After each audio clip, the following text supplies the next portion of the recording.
ठीक है।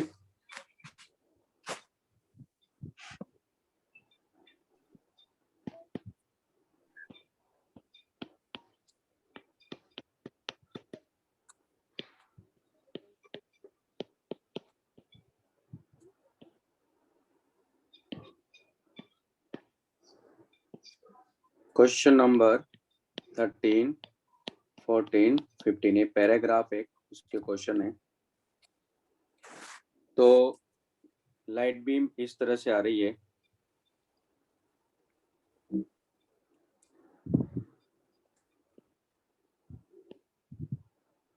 ठीक है। ये इस मीडियम में यहाँ से मान लो एंटर करती है, ये बीम है, ये एंटर कर रही है। तो एक्चुअल में ऐसा ही है, ये मीडियम है इधर का, मान लो हम लोग इधर वैक्यूम से इसको एंटर करा रहे हैं।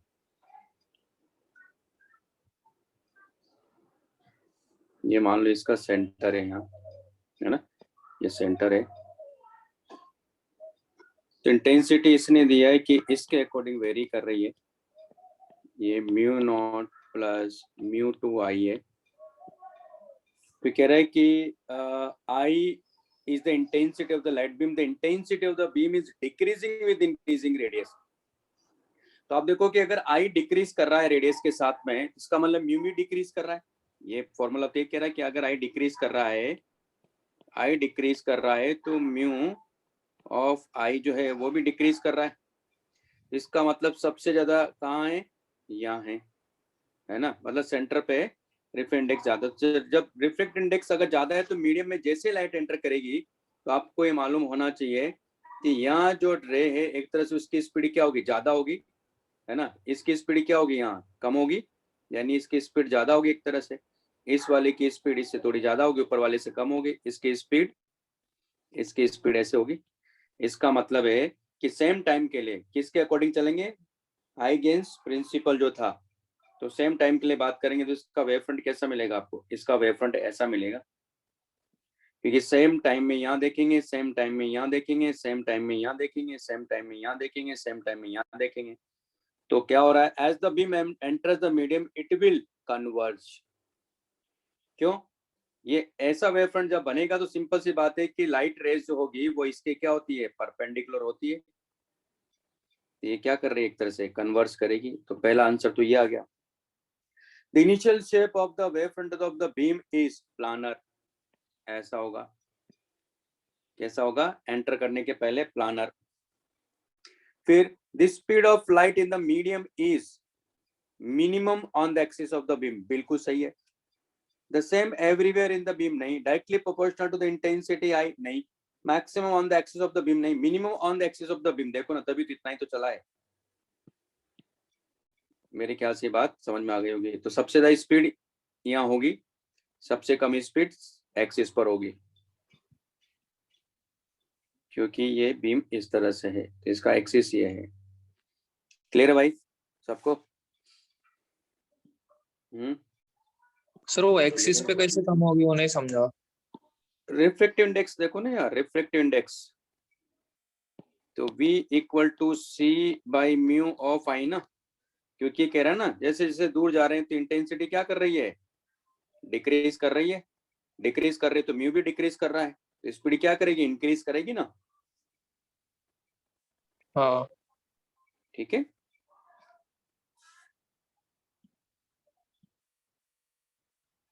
ये भी हो गया हमारे पास में। फिर 18, 27, 28, 18 पे चलते हैं। लिख लिया, आगे चलें।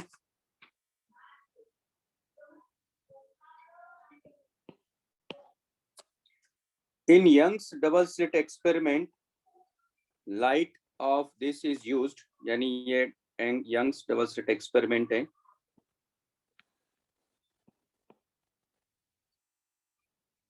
ना। तो ये कह रहा है कि लेमड़ा यहाँ दिया रखा है इसने 500 नैनोमीटर है।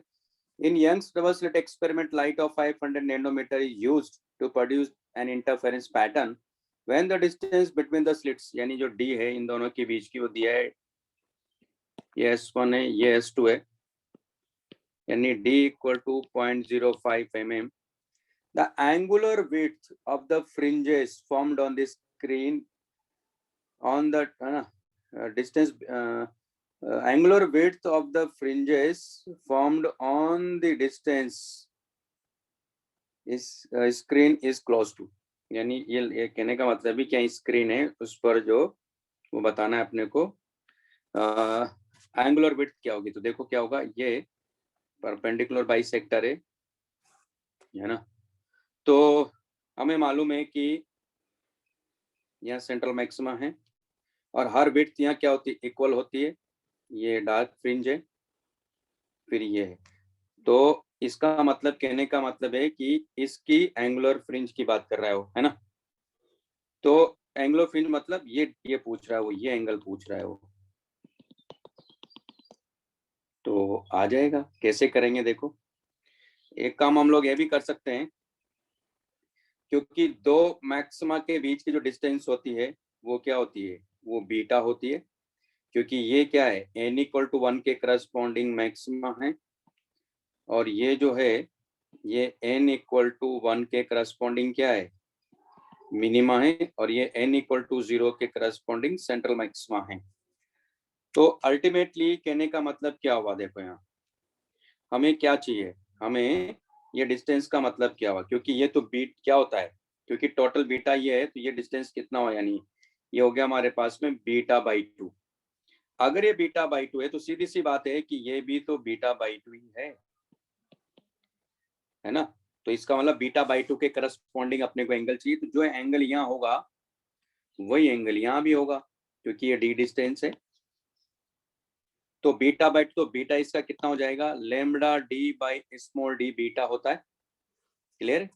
अब यहाँ देखो ये एंगल की बात कर रहा है, यानी ये विड्थ, यानी इसका मतलब हो गया β/2 है ना, divided by d equal to क्या होगा, ये tan थीटा होगा, है ना। तो इसको आप थीटा भी लिख सकते हो क्योंकि काफी स्मॉल है। लेकिन ये जो एंगल मिलेगा आपको ये रेडियन में मिलेगा, हमें डिग्री में चाहिए तो कर लेंगे कन्वर्ट, कोई दिक्कत नहीं। तो हमारे पास बीटा हो जाएगा, यानी β/d इक्वल टू हो गया λ/d, यानी हो गया λ/2d। ये रेडियन में है, डिग्री के लिए क्या करते हैं हम लोग, 180/π से मल्टीप्लाई कर देंगे। सॉल्व कर लो, यही आंसर होना चाहिए,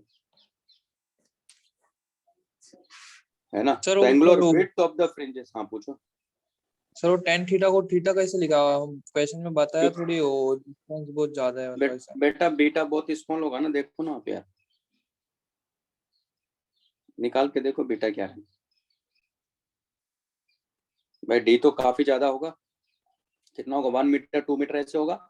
लेमड़ा की वैल्यू रखो और स्मॉल डी की वैल्यू रखो, ये वैल्यू देखो ना, काफी स्मॉल होगा। रखो ना यार, आपको इतनी गणित तो आती है, देखो ना कितना जा रहा है। हाँ λ/d निकाल के देख लो आप, क्लियर है। तो ये आ जाएगा हमारे पास में, कर लोगे। हाँ। नेक्स्ट है हमारे पास में 18 के बाद में 27 28 के पहले, लेकिन 26 भी है। ठीक है भाई।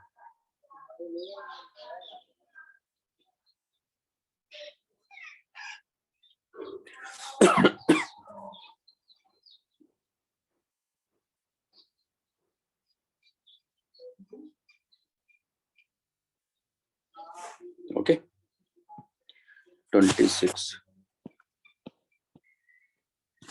In a Young's double-slit experiment, the power difference at a certain point on the screen between two interfering waves is, तो ये ऐसा दिया हुआ है,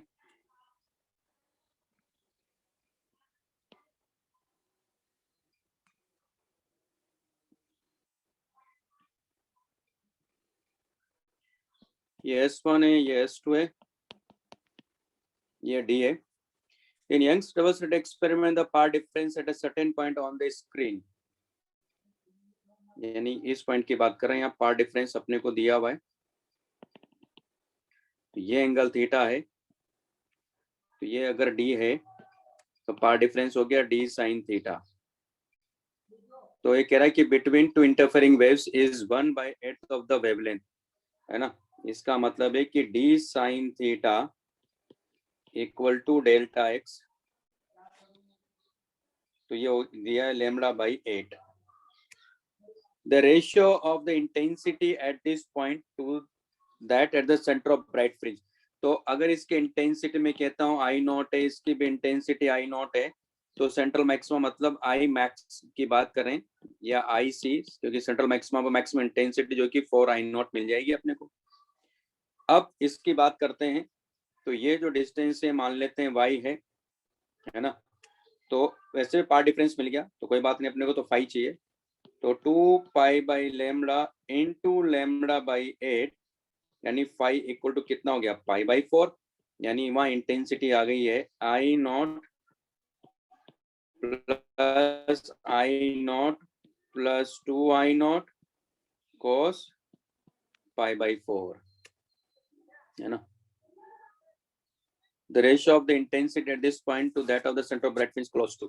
तो सॉल्व कर लो, कितना आ गया, ये आ गया 2 आई नॉट प्लस ये कितना हो जाएगा रूट 2 आई नॉट, यानी आई नॉट तो 2 प्लस 1.14 ये आ गया. तो यानी इसका मतलब हुआ तो 2 सॉरी तो रेशियो कितना आ गया I/IC, तो ये आ गया 3.414/4. ये रेशियो निकालो कितना आ रहा है, वही आंसर है.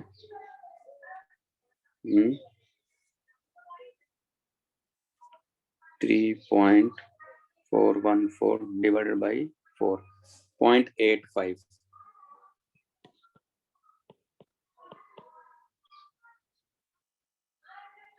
आंसर आप 0.85. क्या दिया आंसर सर? वही है. क्लियर है भाई सबको कैसे करना है? फॉर्मूला ये है हमारे पास में. सर क्वेश्चन नंबर सर 25 का आंसर मैच नहीं हुआ. 25 का बताओ, करते हैं.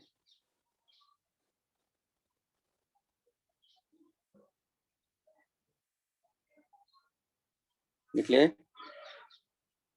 हाँ sir.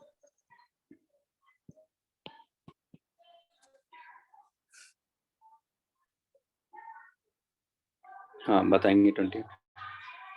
The figure shows a Young's double slit experiment setup. It is observed that when a certain transparent sheet of thickness T and refractive index is put, तो यानी mu equal to 1/4 in front of one of the slits, the central maxima gets shifted by distance equal to n fringe width. यानी जो y not है वो n into beta इतना shift हुआ. तो ये मैंने आपको बताया था कैसे करना है. तो पैटर्न पहले मान लो यहाँ था, इस पॉइंट पर मतलब सेंट्रल मैक्सिमा था. तो जब स्लैब हमने यहाँ रखी तो ये इसको घसीट के कहाँ लेके जाएगा, यहाँ, है ना. ये S1 है, ये S2 है, ये P पॉइंट है, ये एंगल थीटा है, तो जाएगा D sin थीटा. तो हमारे पास में डेल्टा एक्स में डायरेक्ट लिख दे रहा हूँ, वो कितना हो जाएगा D sin theta minus mu minus 1 into इसकी थिकनेस मान लेते टी है, टी, है ना. ये इक्वल टू क्या होना चाहिए 0, और ये अपने को दिया y not equal to n into beta. तो d इंटू y/d क्योंकि स्मॉल ही है equal to mu minus 1 into T. तो इधर से लिए y नॉट हो गया, तो d/d और y not n into beta, beta lambda d/d equal to mu minus 1 into T. चाहिए क्या अपने को, put in front of the slit, the central maxima gets shifted by distance equal to this n fringe width if the wavelength of light is used. If the wavelength of light used is lambda होगा, जो कि है ना काफी ज्यादा t की value बताना है. तो ये तो कैंसिल आउट हो गया. तो टी इक्वल टू आ गया N lambda by mu minus 1। Sir ये भी आया है। कौन सा तो यार है?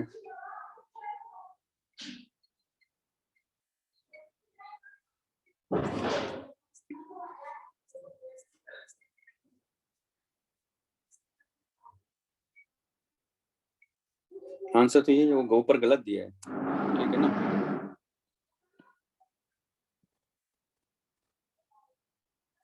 क्लियर है? ये क्वेश्चन वैसे बोनस ही है। बात समझ में आ गई कैसे करना था? हाँ सर। नेक्स्ट हमारे पास में 26 हो गया, 27 नेक्स्ट चले 27। In a Young's double slit experiment with slit separation 0.1 mm, इसमें टोटल क्वेश्चन कितने दिए इसने? 81। देखते हैं आज जितना हो सकता है, उसके बाद क्योंकि सेमीकंडक्टर पढ़ेंगे, 1 घंटे तक डिस्कस कर लेते हैं। In a Young's double slit experiment with slit separation, this दिया है one observes a bright fringe at angle by using light of wavelength. When the light of wavelength lambda is used, a bright fringe is seen at the same angle in the same setup. Given that lambda 1, lambda 2 are in visible range, their values क्या होगी? Okay.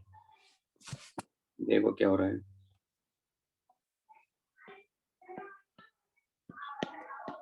ये S1 है, ये S2 है, ये D है।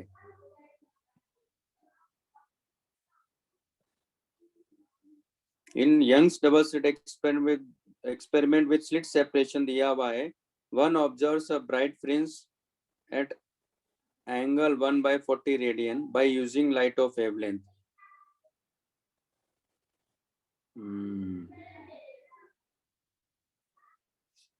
मतलब यहाँ इस एंगल पर 1/40 रेडियन है, यानी यहाँ ब्राइट फ्रिंज है, तो ब्राइट फ्रिंज के केस में डिस्टेंस कितना था?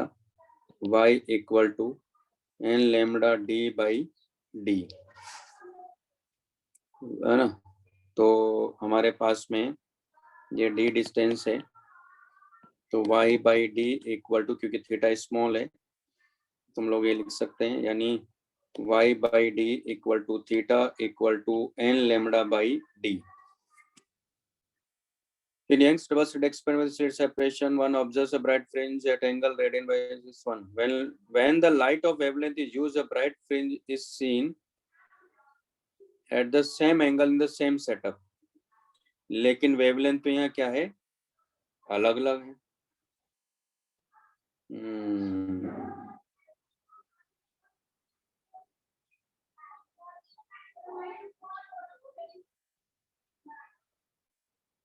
पूछना क्या चाह रहा है? लैम्बडा 1 लैम्बडा 2 भी अच्छा इस रेंज में है, विजिबल रेंज में। ओके ओके ठीक है।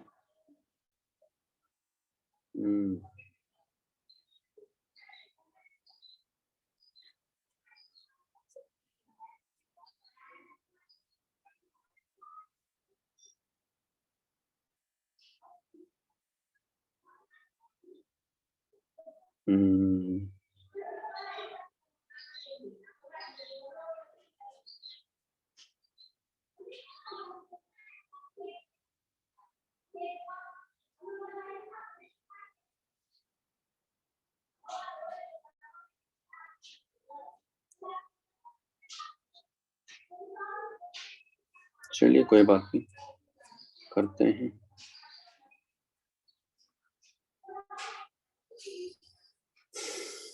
तो इसका मतलब है यहाँ हो जाएगा theta equal to n1 lambda 1 by D equal to n2 lambda 2 by D, है ना, क्योंकि थीटा सेम है। तो अब हम क्या करेंगे यहाँ, क्योंकि n1 अच्छा इसमें भैया सोचना पड़ेगा, कुछ आता पता नहीं है। तो ये मिलने के लिए N1 N2 कुछ भी हो सकता है, बस ये दिया है कि 380 से लेकर 740 नैनोमीटर तक है, तो N1 N2 के करस्पॉन्डिंग वैल्यूज देखनी पड़ेगी अपने को। तो N1 N2 क्या हो गए, लेकिन ये ध्यान है ना आपको, N1 N2 जो होगा वो इंटीजर होनी चाहिए। अब इस इंटीजर के अकॉर्डिंग देख लो कौन कौन सा मैच कर रहा है, क्योंकि इक्वेशन ये आना चाहिए N1 λ1 इक्वल टू N2 λ2। अब यहाँ तो वैल्यूज कुछ भी, तो इसका मतलब ऑप्शन देख के कर सकते हो आप। क्लियर है, कर लोगे आप? हाँ सर। पहला ऑप्शन ले लो, फिर दूसरा ऑप्शन ले लो, उससे N1 N2 क्या आना चाहिए, इंटीजर में दिखना चाहिए। मान लो जैसे ऐसे वैल्यू दिखना चाहिए 2/3, N1 की वैल्यू क्या हो जाएगी, मतलब जैसे मैं कहूँ कि N1/N2 इक्वल टू क्या होगा, λ2/λ1 है। तो ऑप्शन देख के कर लो आप, वरना कैसे करोगे ऐसे तो, ठीक है ना। Next question number 28। Consider a Young's double slit experiment as shown in figure. What would be the slit separation D in terms of wavelength such that the first minima occurs directly in front of the slit S1? यानी first minima की बात कर रहा है। इसका मतलब क्या हुआ, इसका मतलब ये हुआ कि जो डेल्टा x है वो λ/2 होना चाहिए, और डेल्टा x का मतलब हो गया d sin थीटा, यानी sin थीटा क्योंकि काफी स्मॉल है तो tan थीटा के इक्वल होगा, यानी हो जाएगा y/d। यहाँ y की वैल्यू कितनी बता रहा है, ये बता रहा है d/2/d, ये कह रहा है। समझ में आया क्या कहना चाह रहा हो, यानी फर्स्ट मिनिमा यही मिल रहा है, तो ये कितना हो गया, d/2 हो गया ना, क्योंकि ये भी d/2, ये S2 है, ये S1 है, ठीक है। तो ये आ गया हमारे पास में। तो क्या पूछ रहा भाई, क्या बताना क्या था, ये हमारे पास में 2D है और ये d/2 है। अच्छा, तो d भी तो देखा जाओ तो इसके कंपैरिजन में है, तो आप ऐसा तो नहीं कर सकते हो। चलो कोई बात नहीं, हम लोग ऐसा तो कर सकते हैं, ये तो नहीं कर सकते, लेकिन power difference d sin theta तो लिख सकते हैं, है ना। तो d sin थीटा लिख सकते हैं। तो आप यहाँ देखो हमारे पास में ये थीटा है ना, तो ये कितना है d/2, यानी tan थीटा कितना आ गया, tan थीटा आ गया d/2/2d, यानी 1/4। 1/4 आने का मतलब हुआ, ये होगा ना भाई। तो यहाँ से देखें ये वैल्यू कितनी है 1, ये कितना है 4, ये एंगल थीटा कितना हो गया पाइथागोरस से, पाइथागोरस से तो कुछ और ही जा रहा है, √17 जा रहा है। √17 जा रहा है। √17 जा रहा है, तो क्या जा रहा है, √17 आ जा रहा है।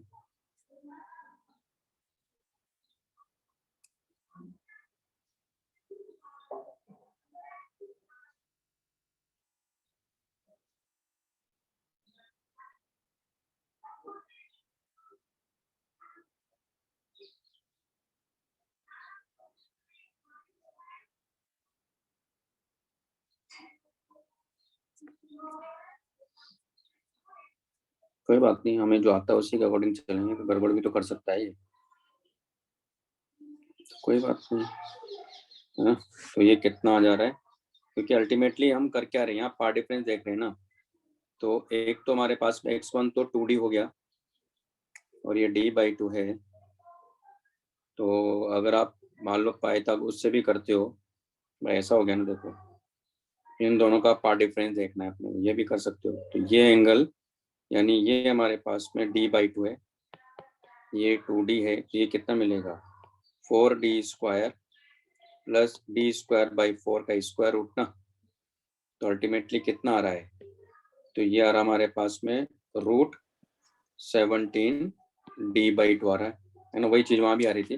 तो पार्ट डिफरेंस यानी λ/2, तो λ/2 कितना आ गया हमारे पास में √17d/2 माइनस 2d, ये आना चाहिए यार। तो d को बाहर ले लो, तो d/2 को बाहर लेंगे तो √17 - 4, ये पार्ट डिफरेंस आ गया। है ना, और ये इक्वल टू लैम्डा बाई 2, तो क्या पूछ रहा आपने से, what would be the slit separation D. तो हमारे 2 से तो 2 कैंसिल आउट हो गया, है ना, तो डी की वैल्यू आ गई यहाँ, डी आना चाहिए लैम्डा बाई √17 - 4, ये आंसर आना चाहिए, गलत दिया है इसमें तो। क्लियर है? तो इससे भी वही आ रहा था, खैर इससे भी चलते तो उससे कोई फर्क नहीं पड़ता, क्योंकि तो मैंने कहा था ना ये हमेशा वैलिड है।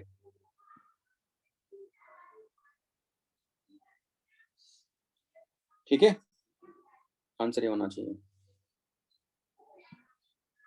कुछ तो एरर है इसमें, कोई बात नहीं, हमें तो कॉन्सेप्ट समझना है। नेक्स्ट हमारे पास में 28 भी हो गया, और भी है क्या उसके अलावा? सर इसका आंसर करो, सॉल्यूशन में मैच हो गया था उन लोग का। हाँ बोलिए। नीचे सॉल्यूशन भी है ना, उसमें मैच हो रहा है आंसर।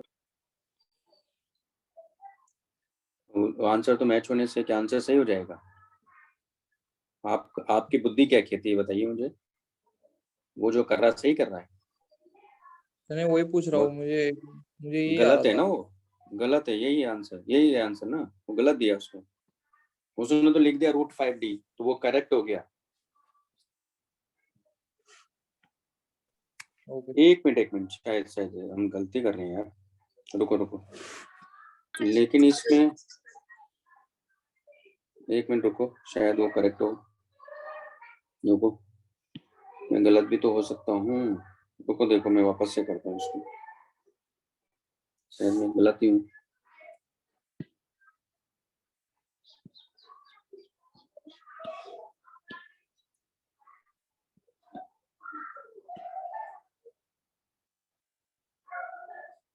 भाई एक यहाँ है ना, तो ये हमारे पास में ये कितना चल रहा है, एक तरह से x1 चल रहा है, और ये कितना चल रहा है, x2 चल रहा है, और ये कितना है, d है। गड़बड़ियां कर रहे हैं क्या? तो मैंने कहा कि अगर ये एंगल थीटा है तो यहाँ से इन दोनों का पार्ट डिफरेंस देखेंगे तो ये कितना है, लेकिन ये 2D है, तो x2 कितना आ रहा है यहाँ, x2 आ रहा है दरअसल d² + 2D का होल स्क्वायर का स्क्वायर रूट। अच्छा ये तो सही आ रहा है यार, 5D, यानी √5D आ रहा है x2 तो, और x1 कितना आ रहा है, 2D, यानी x2 - x1 कितना आ रहा है, λ/2। आंसर सही है, तो √5D - 2D, यानी d इक्वल टू आ गया हमारे पास में λ/2 √5 - 2, ये आना चाहिए आंसर, यानी ऑप्शन नंबर ए आ रहा है इससे। वो कैलकुलेशन में कहीं गलती कर दी ऊपर, ये सही है। अभी समझ में आया? हाँ सर। ठीक है, नेक्स्ट है 32। In a Young's double slit experiment, the distance between the two identical slits is 6.1 times. You know, in a Young's double slit experiment, the distance between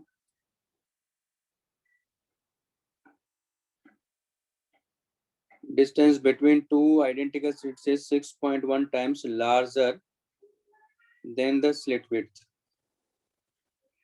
In a Young's double slit experiment, the distance between the two identical slits is 6.1 times larger than the slit width. Then the number of intensity maxima observed within the central maximum of the single slit diffraction pattern is. हाँ, ये कहने का मतलब क्या, देखो इसका, इसके कहने का मतलब लिख लिया सबने?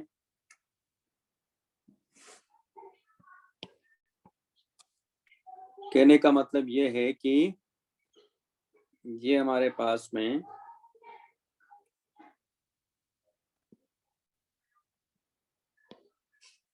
इसकी विड्थ जो है वो a है और ये a है, और इनके बीच की जो डिस्टेंस है वो कितना दिया इसने, d, वो दिया a × 6.1।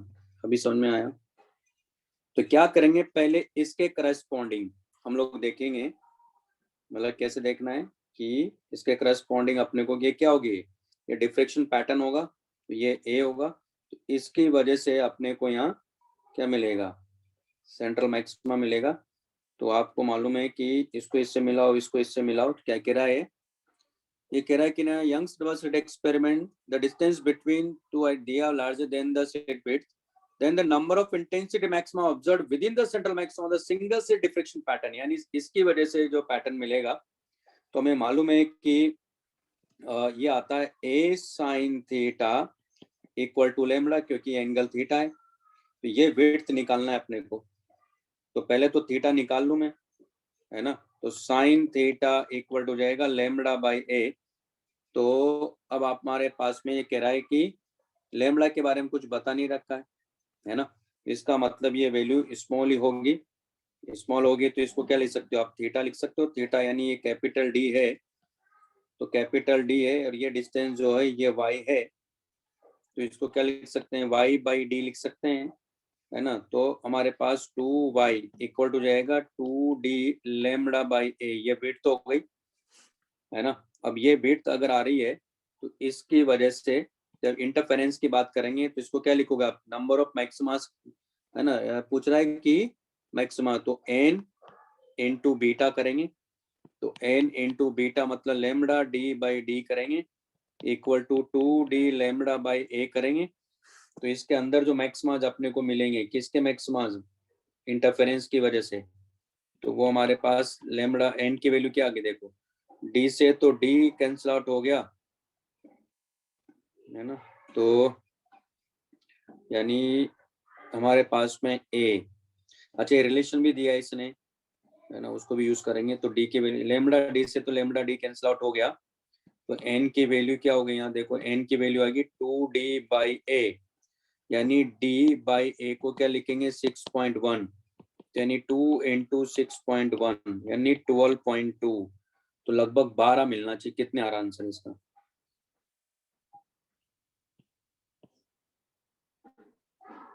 समझ में आया, क्या क्या क्या दिया आंसर बताइए।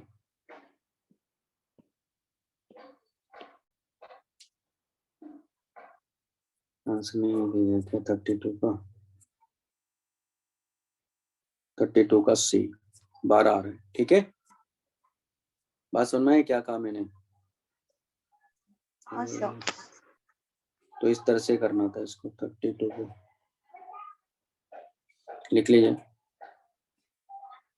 तो पहले इसमें क्या करना है, डिफ्रेक्शन भी के करस्पॉन्डिंग देख लेना है, फिर इंटरफेरेंस के करस्पॉन्डिंग देख लेना, तो मिल जाएगा answer.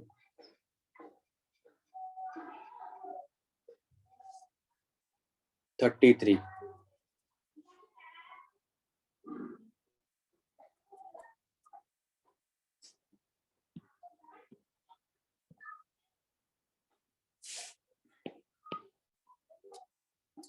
using monochromatic light of lambda and experimentalist setups, the Young's double slit experiment 3 ways as shown, दिया हुआ है। तो एक पहला ये, दूसरा ये है, ठीक है। सेंट्रल फ्रिंज है, फ्रिंज विड्थ बीटा है, फिर transparent mica sheet of thickness डाल दिया तो सेंट्रल फ्रिंज ऊपर शिफ्ट हो गया है। फिर तीसरा कहाँ गया, फिर क्या क्या इसने भाई, एक मिनट, अच्छा डी फिर 2d कर दिया, ठीक है। तो क्या कह रहा है, using a monochromatic light of wavelength lambda and experimentalist set up the Young's double slit experiment 3 ways. If she observed that y equal to beta dash, the wavelength of light used बताना है, और कोई information नहीं है।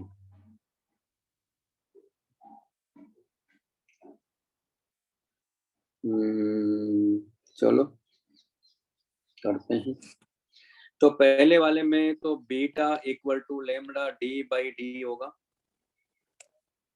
है ना, central maxima यहाँ। फिर दूसरे वाले में सेंट्रल मैक्सिमा ऊपर शिफ्ट हो जा रहा है, तो वो क्यों हो जा रहा है, तो 0 equal to D into Y by D minus mu minus 1 into T. ये पहला केस है, ये दूसरा केस है। तो y हो गया हमारे पास में, तो y इक्वल टू कितना आ गया, म्यू माइनस 1 t है ना इंटू d बाई डी, और फ्रिंज विड्थ बीटा दे रखा है। इस केस में भी सेकंड केस में बीटा तो यही होगा, ठीक है, टी और ये सब दे रखा है। तो फिर उसके बाद क्या कह रहा है, फ्रिंज विड्थ हो जाती है बीटा डैश। फ्रिंज विड्थ कितना हो जाता है, तो ये देखा गया कि ये बीटा डैश के इक्वल है, तो बीटा डैश क्या हो जाएगा यहाँ, तो लैम्डा 2d बाई डी के इक्वल हो जाता है, ठीक है। तो d से d ये कैंसिल आउट हो गया, तो हमारे पास में क्या चाहिए, वेवलेंथ। तो वेवलेंथ इक्वल टू क्या आ गया, म्यू माइनस 1 t बाई 2। तो म्यू की वैल्यू कितना दिया है इसने, म्यू की वैल्यू है 1.6 minus 1 into 1.8 micrometer divided by 2। तो ये हो गया 0.6 का, यानी 0.3 इंटू 1.8 माइक्रोमीटर। तो मल्टीप्लाई करो, कितना हो गया, यानी 54 into 10 to power minus 2 into 10 to power minus 6 nanometer में लेके जाना है, तो 540 आ रहा है यार, 540 नैनोमीटर ये आंसर होना चाहिए। समझ में आया?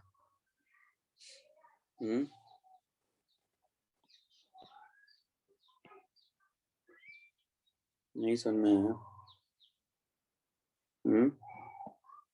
ये इक्वेशन समझ में आ रही है कैसे थी? हाँ sir.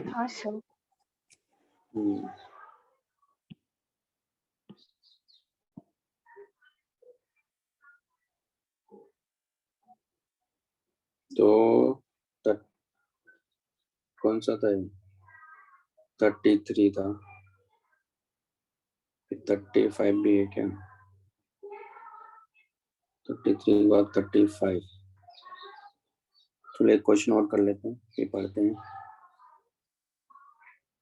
The source that illuminates the double slit in double slit interference experiment emits two distinct monochromatic waves of wavelength, each of them producing its own pattern on the screen at the central point of the pattern when part difference is zero, maximum of both the pattern coincide and the resulting interference pattern is most distinct at the region of zero part difference. But as one moves out of this central region, the two fringe systems are gradually out of step, such that maxima due to one wavelength coincides with the minimum.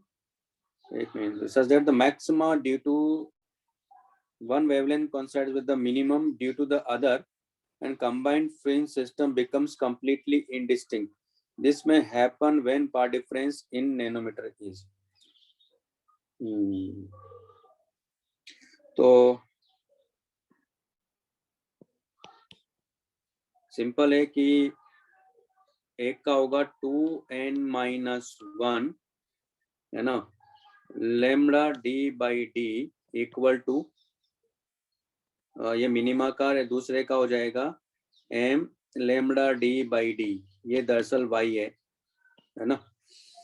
तो ये अपने को बताना है कि एक का minima और एक का मैक्सिमा है, तो यानी ये लैम्डा 1 है ना, तो इसका तो मिनिमा है और दूसरे वाले का मैक्सिमा है। अब किसका मैक्सिमा किसका minima, at the central point of the pattern when part difference zero, maximum of both the patterns coincides and the resulting interference pattern is more distinct. तो एक वेवलेंथ यहाँ दिया भाई 500 नैनोमीटर, दूसरा अपने को दिया 600 नैनोमीटर। अब अपने को ये नहीं बोला कि फर्स्ट ये ऐसा तो बोला नहीं, but one moves out of this central region, the two fringe systems are gradually out of step such that maximum due to one wavelength coincides with the minimum due to the other. तो आप देख रहे हो कि इसकी wavelength ज्यादा है ना, क्योंकि ऐसे देखते हैं यहां से,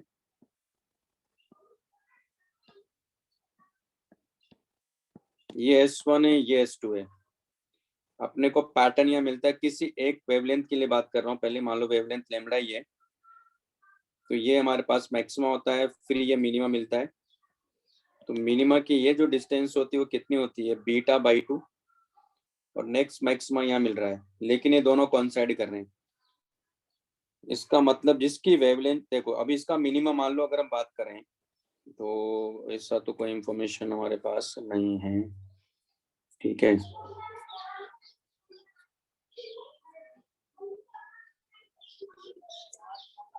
तो इसमें क्या किया जाए,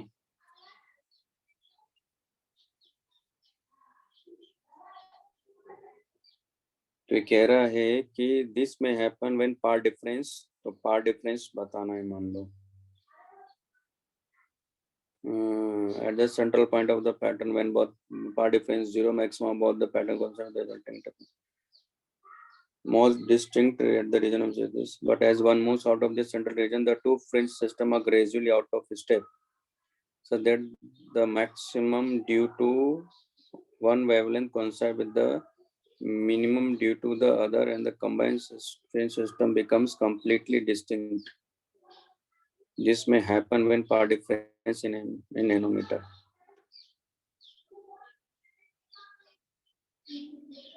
अब ये तो बोला नहीं इसने कि फर्स्ट मिनिमम ही है या सेकंड मिनिमम ही है, कौन सा मिनिमम ये नहीं बता रहा है। ओके, ये भी इंफॉर्मेशन दिया है that two is gradually out of step so that the maximum due to one wavelength coincides with the minimum due to the other.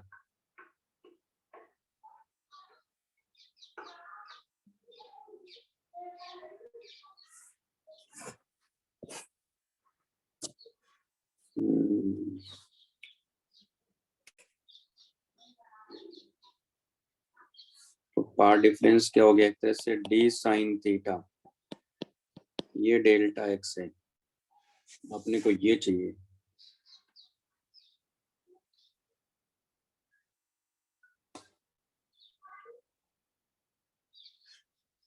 यहाँ भाई कितना आता है भाई, ये डी टू भी तो आएगा ना इसका, टू भी आता है। तो अगर n इक्वल टू 1 के लिए बात करें, इसका m इक्वल टू इसका भी 1 के लिए बात करें, तो ये हमारे पास हो जाएगा d into Y by D.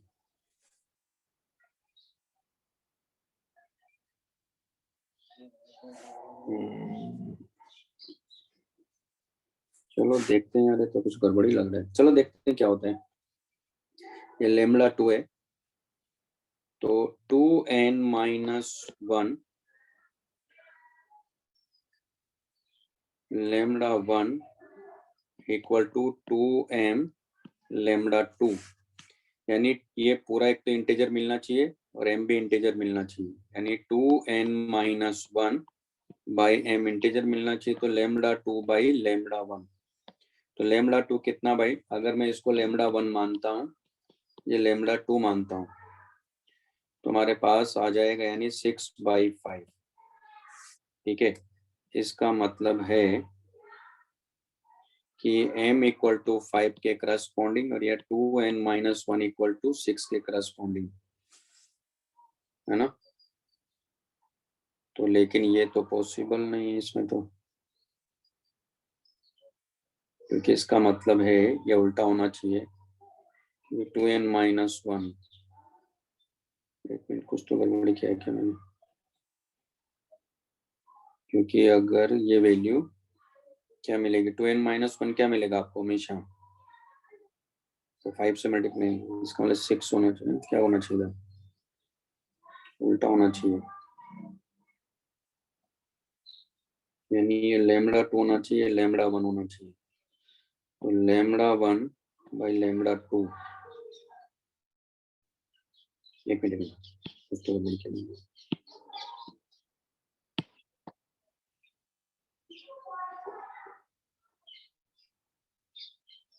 ये हमारे पास में 2 चला गया, तो 2n माइनस 1 बाई m, ये दोनों इंटीजर आनी चाहिए, यानी 2 लेमड़ा 1 बाई लेमड़ा 2, इसका मतलब हो गया 10/6 यानी 5/3, तो 5/3 आना चाहिए, ठीक है। तो इसके करस्पॉन्डिंग देखो आप, इसका मतलब है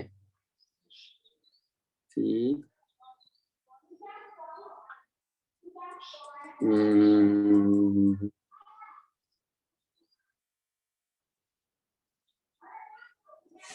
तो y तो अपने को वहां से रखना पड़ेगा।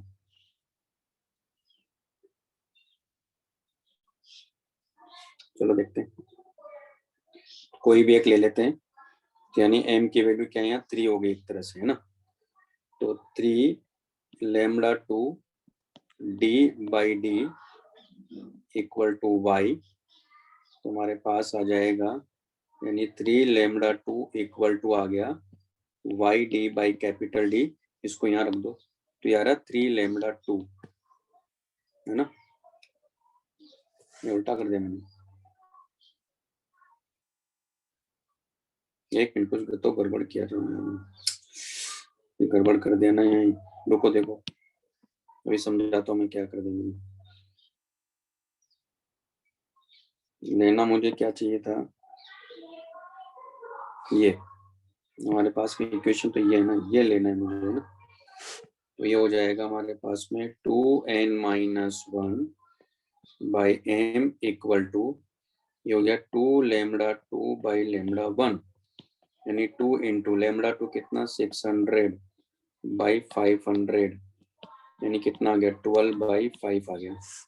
इसका मतलब m की वैल्यू 5 के करस्पॉन्डिंग अगर मैं जाऊं तो यहाँ कितना आ जाएगा फिर ये, यानी ये वाला पार्ट में लूं अगर, तो 5 lambda 2 d by D equal to Y, तो 5 लैम्डा 2 इक्वल टू कितना आ रहा है D Y by capital D.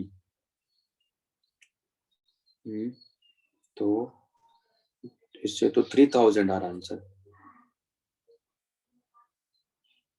क्या दिया इसने?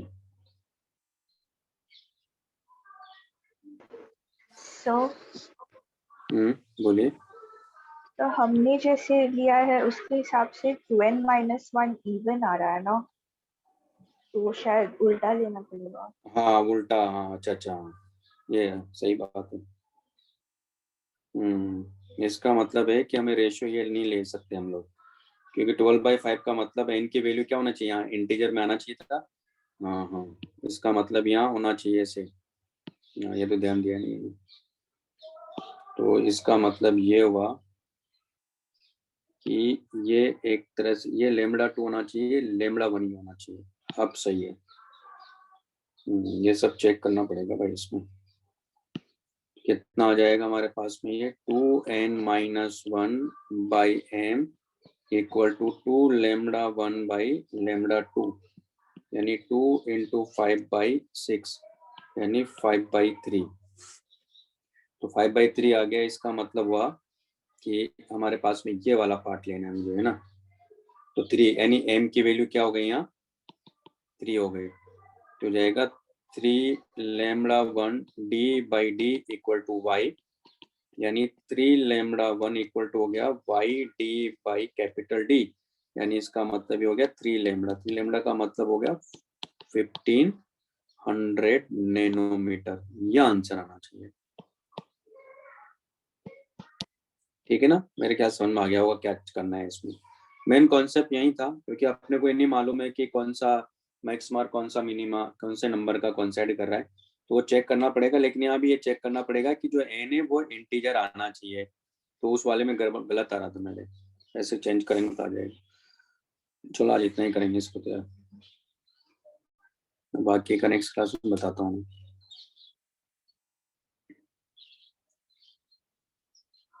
तो लगा लो भाई, इसमें सारे क्वेश्चन बन जाएंगे, ऐसा भी नहीं है, बस थोड़ा प्रैक्टिस वाली बात है।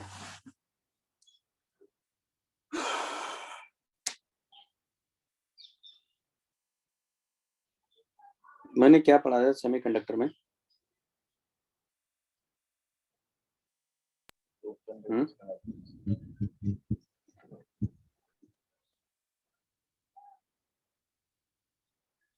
सेमीकंडक्टर में क्या क्या हो गया था? इंट्रिंसिक सेमीकंडक्टर पढ़ा था लास्ट।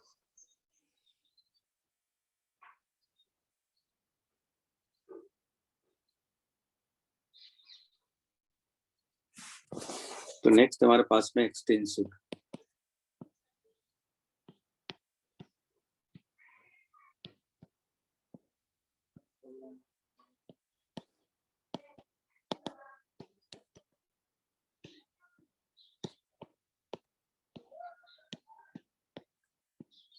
तो एक्सट्रिंसिक सेमीकंडक्टर या डोप्ड सेमीकंडक्टर भी कहते हैं, क्योंकि इसमें इम्प्योरिटीज इंट्रोड्यूस की जाती है।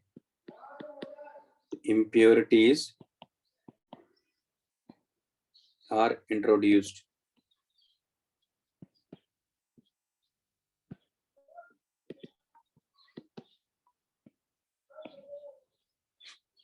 ठीक है, impurities are introduced। तो यहाँ दो तरह के सेमीकंडक्टर की बात करते हैं हम लोग। एक होता है पी टाइप सेमीकंडक्टर और एक होता है एन टाइप सेमीकंडक्टर।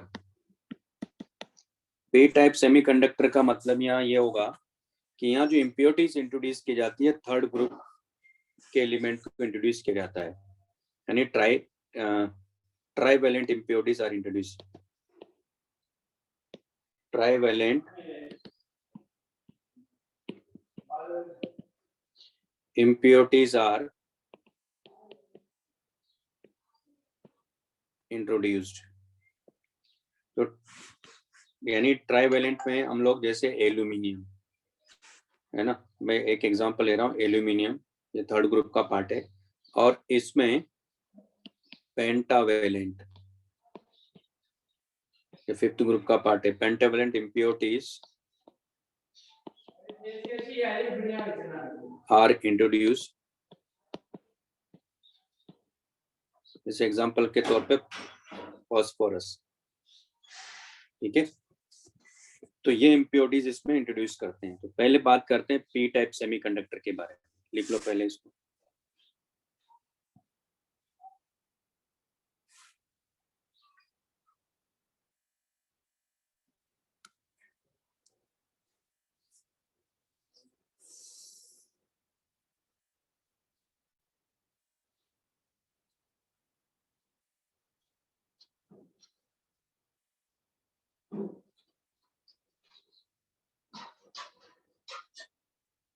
तो एक्चुअली आपको ये मालूम है कि जो सिलिकॉन और जर्मेनियम में फोर्थ ग्रुप का पार्ट है, तो इम्प्योरिटीज भी ऐसी इंट्रोड्यूस करती है कि जो एटम साइज है ना, लमसम क्या होना चाहिए, सेम होना चाहिए।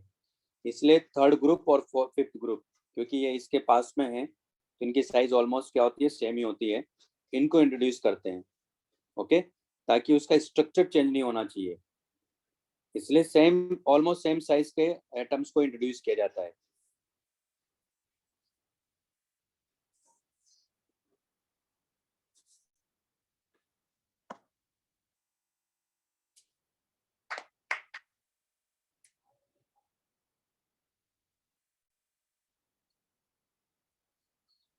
क्लियर?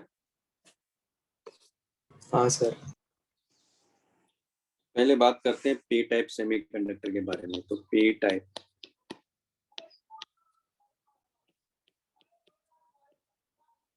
तो इसमें क्या करते हैं हम लोग,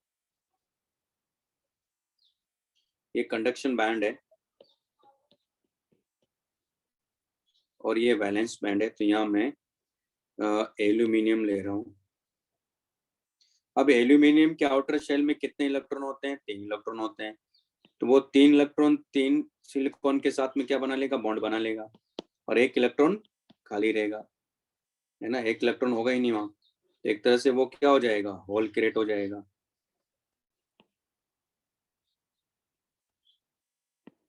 ये सिलिकॉन है, समझने के लिए मैं एक ही ले रहा हूँ यहाँ, ऐसा नहीं कि एक ही होगा एटम।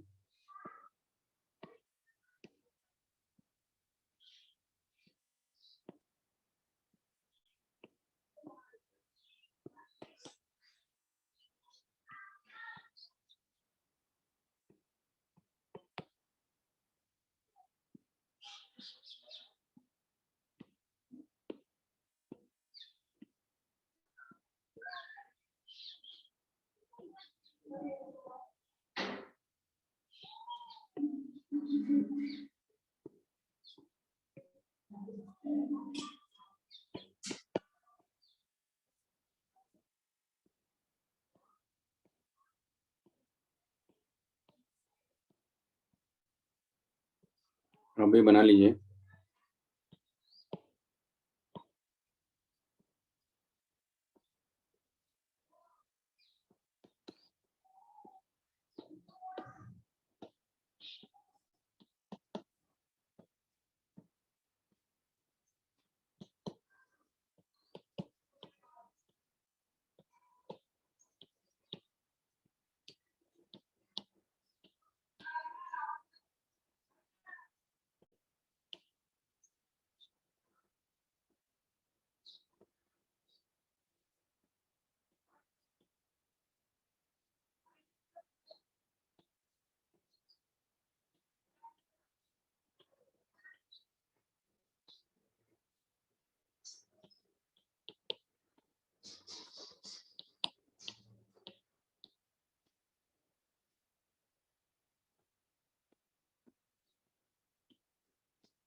तो ये हमारे पास में है, ठीक है।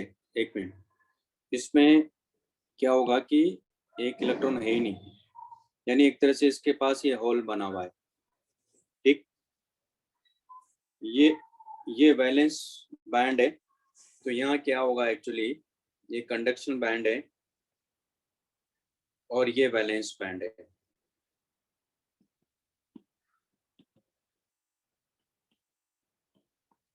अब यहाँ क्या होता है कि कोई भी इलेक्ट्रॉन, मान लो यहाँ से इस बॉन्ड से अगर इलेक्ट्रॉन इसमें जाता है, इसको समझना जरूरी है क्योंकि इस पे भी क्वेश्चन पूछा जा सकता है। तो ये जो इलेक्ट्रॉन यहाँ इसको फिल करेगा तो यहाँ क्या हो जाएगा, वैकेंसी क्रिएट हो जाएगी। यानी ये जो यहाँ इलेक्ट्रॉन इसके पास आया है एल्यूमिनियम के पास में, ये इस इलेक्ट्रॉन की जो मालूम है एनर्जी लेवल यहाँ पहुंच जाएगी, यानी वो इलेक्ट्रॉन कहाँ चला गया, यहाँ है। तो एक्चुअली ये जो डिफरेंस होगा ना यहाँ, ये डिफरेंस होता है 0.01 टू 0.05 इलेक्ट्रॉन वोल्ट। यानी इसका मतलब है कि अगर कोई इलेक्ट्रॉन यहाँ से इस लेटिस से इस लेटिस में जाता है तो उस इलेक्ट्रॉन का जो एनर्जी लेवल है वो यहाँ चला जाता है। तो इसलिए इस एनर्जी लेवल को हम बोलते हैं, ये जो एनर्जी लेवल है इसको बोलते हैं एक्सेप्टर एनर्जी लेवल।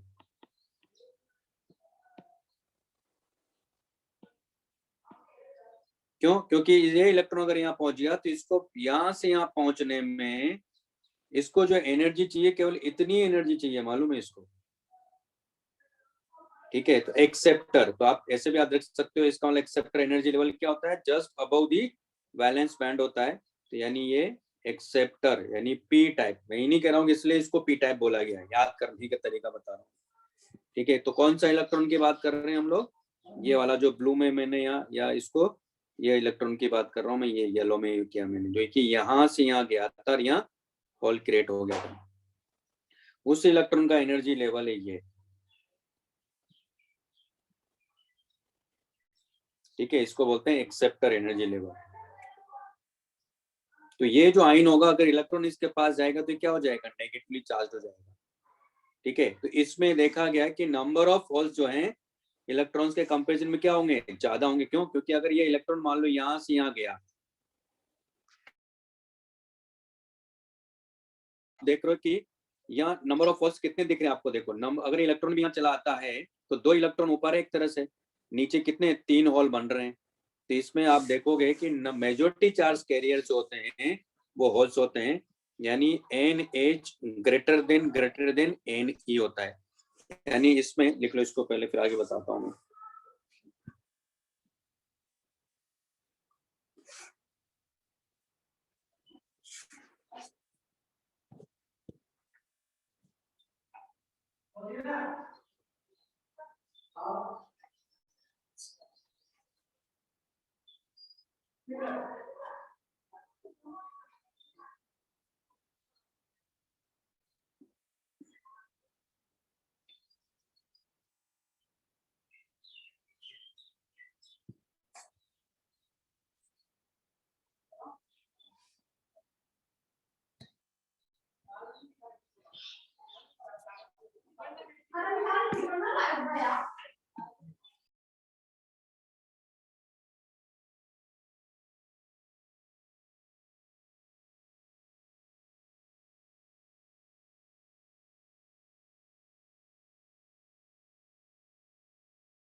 लिख लिया क्या?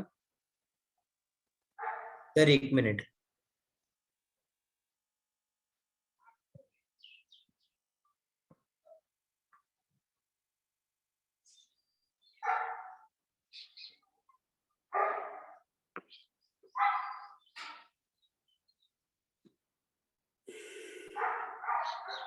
हाँ सर लिख लिया।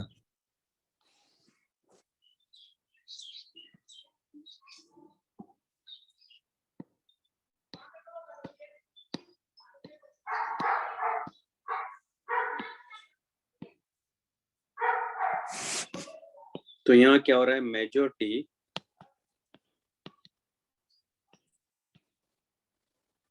Charge carriers are holes, minority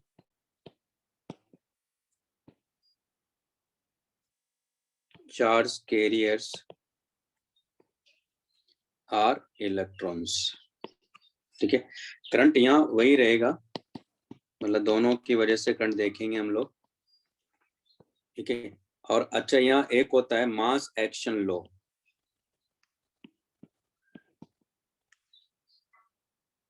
mass action law तो एक थ्योरेटिकल कॉन्सेप्ट है ये। तो N E into N H equal to होता है एन आई का होल स्क्वायर, जहाँ एन ई क्या है, number of electrons per unit volume, N H क्या है, number of holes per unit volume,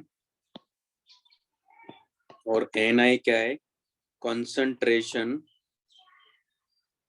intrinsic concentration.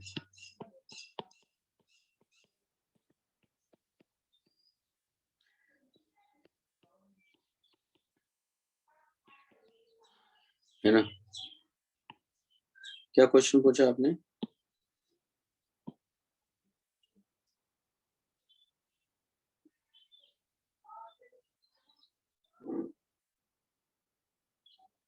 कैसे बड़ी, मतलब कहने का मतलब यह है कि एक तरह से मैं एक समझाता हूँ आपको, क्योंकि ये इलेक्ट्रॉन जैसे मान लो ये इलेक्ट्रॉन की मैं बात करूँ, इस इलेक्ट्रॉन की मैं बात करूँ, तो एक तरह से इसको ले जाने के लिए ज्यादा एनर्जी की जरूरत पड़ेगी। कहने का मतलब क्यों? क्योंकि बॉन्ड ब्रेक करके एनर्जी को ले जाया जा रहा है।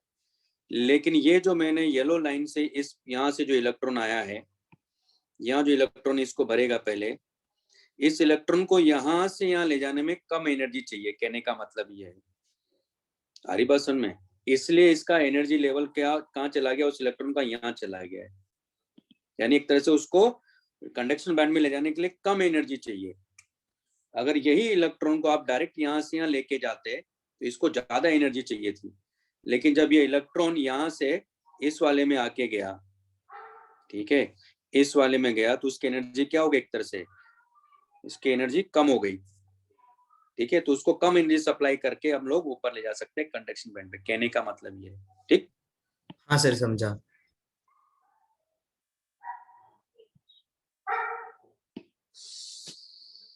तो ये मास एक्शन लॉ के बारे में भी याद रखिएगा, क्योंकि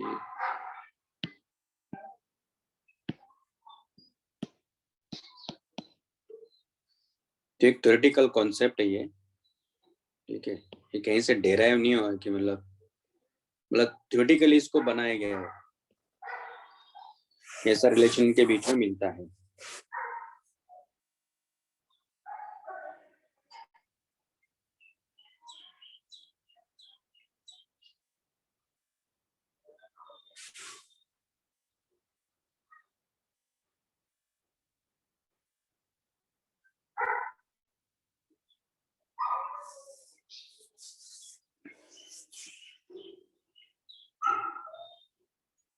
मैं आपको कंडक्टिविटी के बारे में फॉर्मूला लास्ट क्लास में बता ही दिया था, यहाँ भी एप्लीकेबल है, कॉन्सेप्ट वही था। और मोबिलिटी के बारे में बता दिया था, drift speed per unit electric field. intensity, per unit electric field intensity.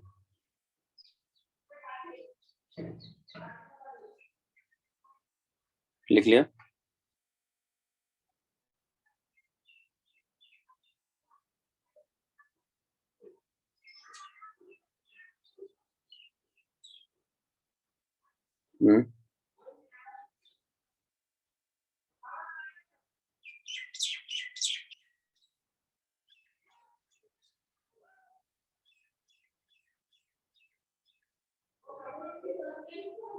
हाँ सर।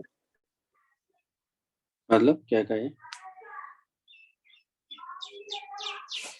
ठीक है, नेक्स्ट हमारे पास में एन टाइप सेमीकंडक्टर।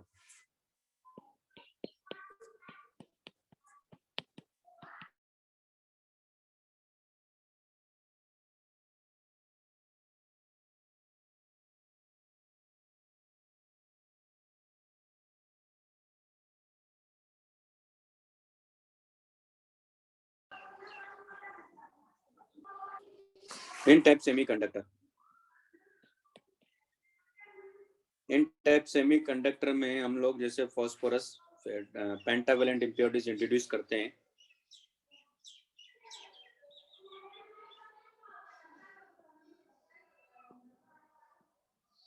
तो ये कंडक्शन बैंड है।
बना लीजिए इसको, ये ग्रेड तो बना ही लीजिए।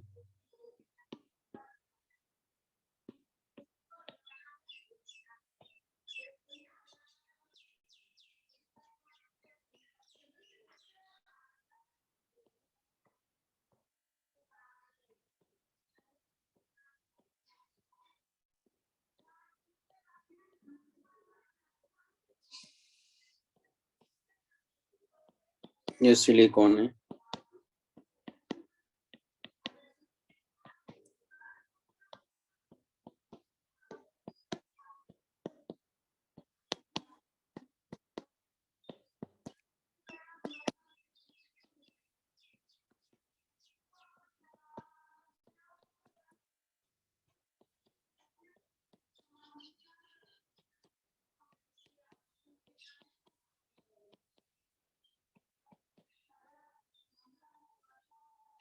तो यहाँ क्या होगा, एक एक्स्ट्रा इलेक्ट्रॉन इसके पास में है, क्योंकि इसके पास 5 इलेक्ट्रॉन्स होंगे।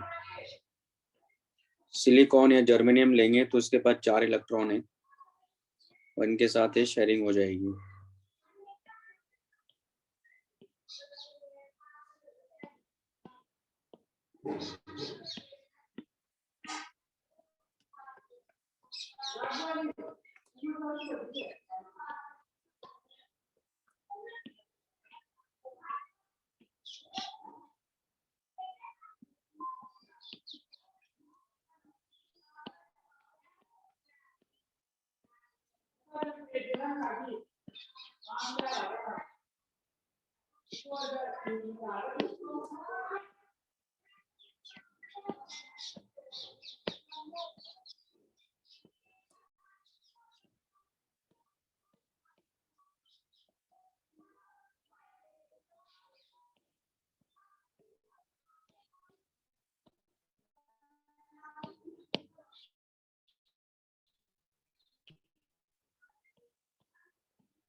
ठीक है, अब इसमें क्या होगा, ये वैलेंस बैंड है,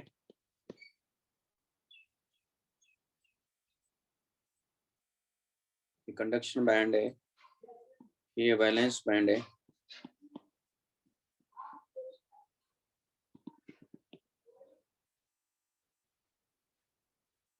ये जो एनर्जी है ये इसको बोलते हैं एक्सेप्टर एनर्जी लेवल, जो कि वैल्यू इसकी भी 0.012 0.05 इलेक्ट्रॉन वोल्ट, यानी इतनी एनर्जी गैप है।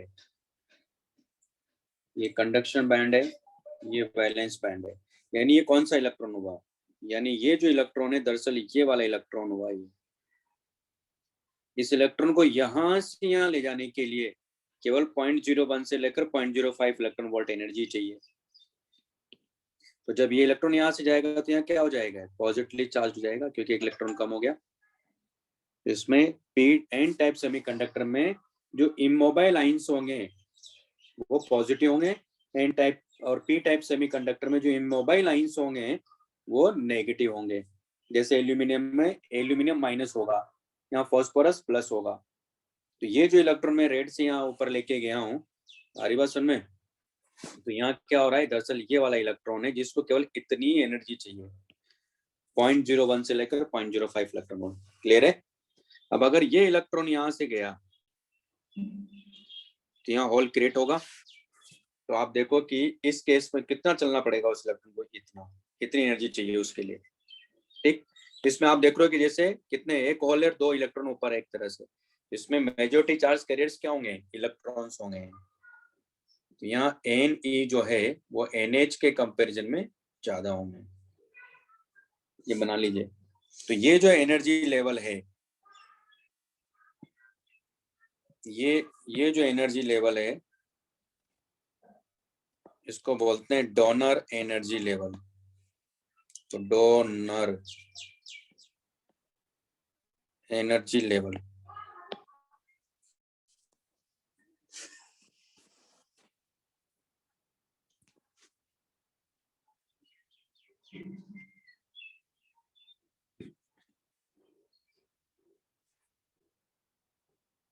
तो just below the conduction band होता है डोनर एनर्जी लेवल।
लिख लिया?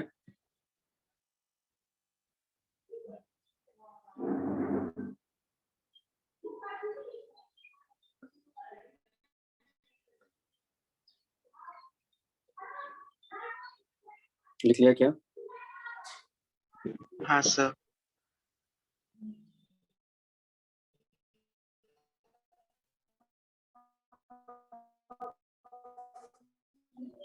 क्या बोले?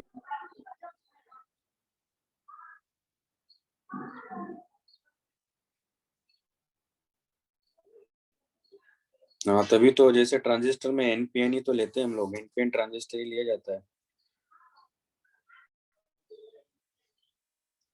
ठीक है,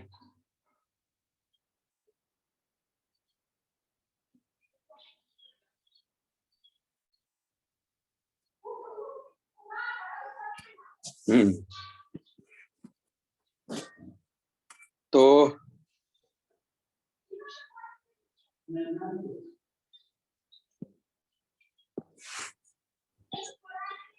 इसमें क्या होंगे, electrons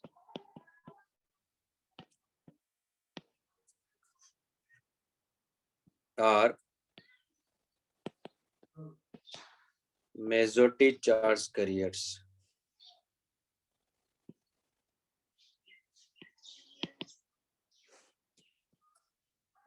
Holes are minority charge carriers.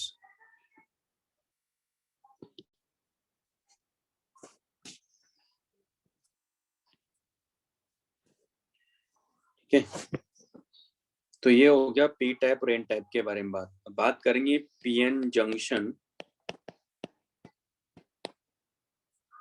And PN junction diode.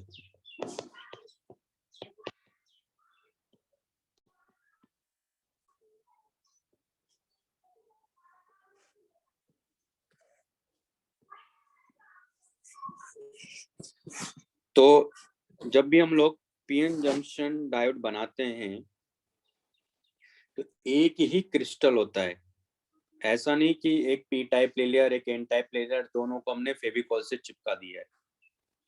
क्योंकि अगर फेविकॉल से आप उसको स्टिक कराते हो तो वो जो साइज है ना, वो तो काफी ज्यादा साइज हो गई है, वो कभी डिफ्यूजन होगा ही नहीं। तो एक ही क्रिस्टल के अंदर पेंटावेलेंट इम्प्योरिटीज इंट्रोड्यूस की जाती है, ट्राइवेलेंट इम्प्योरिटीज इंट्रोड्यूस की जाती है, ये बात ध्यान रखिएगा। तो ये पॉइंट लिखवा देता हूँ ऐसे में।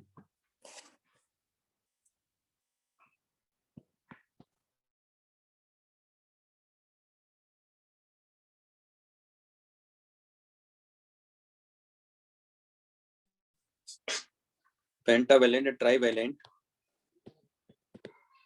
impurities are introduced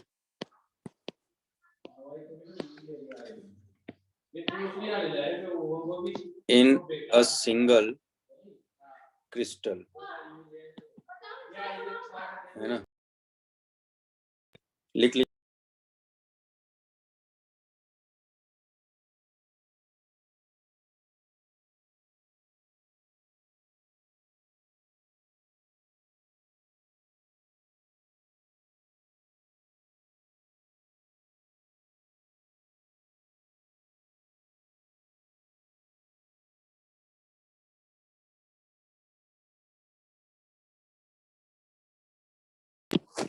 इसमें क्या होता है, दरअसल ये पूरा एक क्रिस्टल है, सिलिकॉन या जर्मेनियम, फिर इसमें इंट्रोड्यूस की जाती है इम्प्योरिटीज।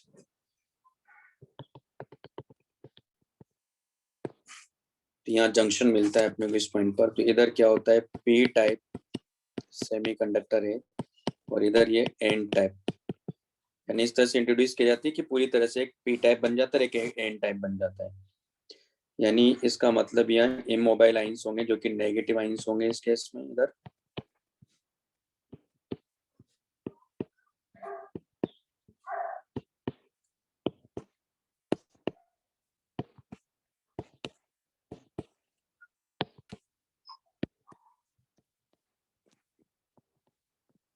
इधर इमोबाइल आइंस जो है पॉजिटिव आइंस होंगे।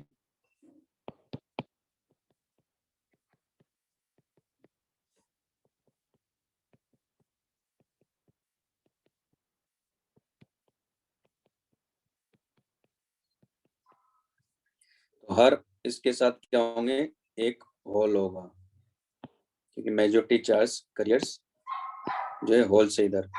ऐसा नहीं कि माइनॉरिटी चार्ज कैरियर्स नहीं होंगे, वो भी होंगे, लेकिन उनकी क्वांटिटी क्या होगी, कम होगी, कॉन्सेंट्रेशन क्या होगी, कम होगी। उसी तरह यहाँ इलेक्ट्रॉन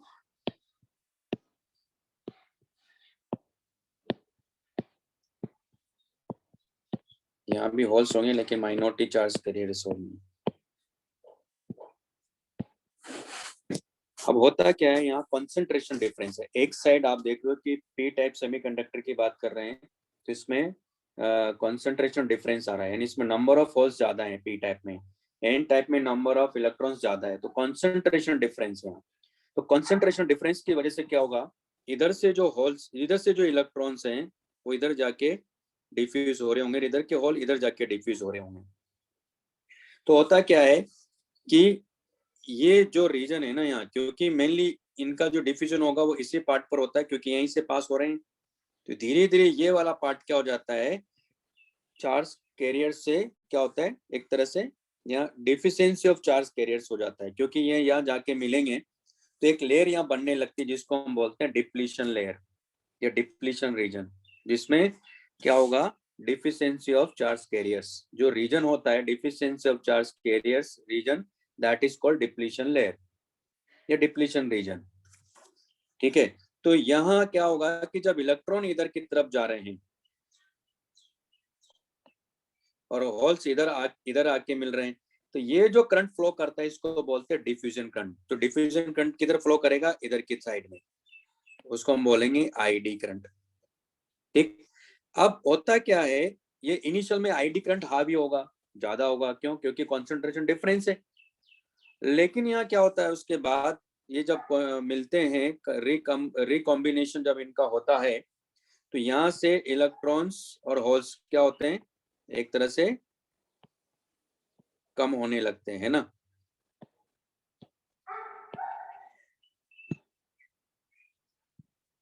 तो यहाँ एक लेयर जब बनेगी तो आप देखोगे कि यहाँ ना चार्ज मतलब ये क्या होगा, यहाँ चार्ज जो इलेक्ट्रॉन्स होल से वो कम होने लगेंगे, तो एक इलेक्ट्रिक फील्ड यहाँ सेटअप होगा, stationary electric field, internal electric field इस डायरेक्शन में, ये होगा internal electric field.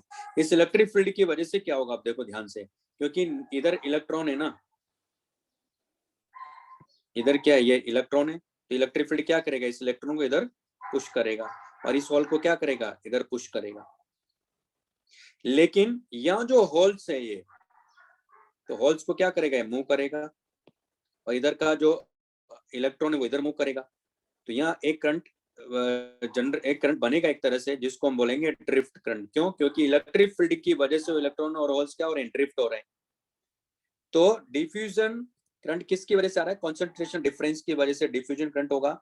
Initially diffusion current क्या होगा, कंडक्शन करंट से ज्यादा होगा या ड्रिफ्ट करंट से ज्यादा होगा, ये कह सकता हूं मैं, ड्रिफ्ट करंट से ज्यादा होगा, है ना। लेकिन स्टेडी स्टेट पर ये क्या हो जाएगा, इक्वल हो जाएगा। यानी इसका मतलब ये होगा कि ये जो रीजन बना डिप्लीशन लेयर, यहाँ चार्ज कैरियर्स क्या हो जाएंगे, रहेंगे नहीं, यानी इनका क्या हो जाएगा, डिफिशियंसी क्रिएट हो जाएगी इनकी। यहाँ तक मेरे ख्याल से बात समझ में आ गई होगी।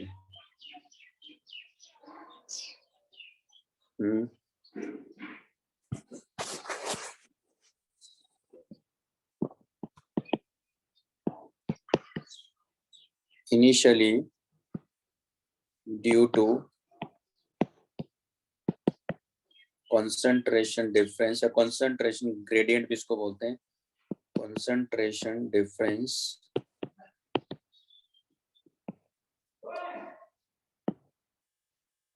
there will be diffusion current.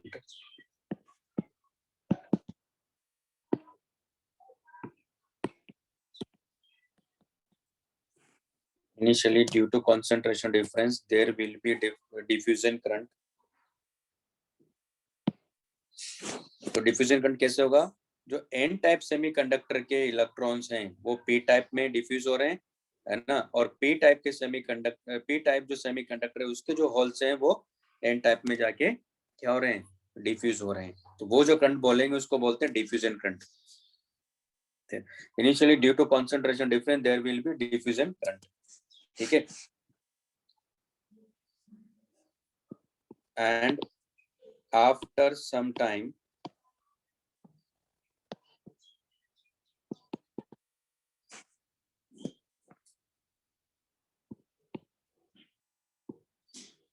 a region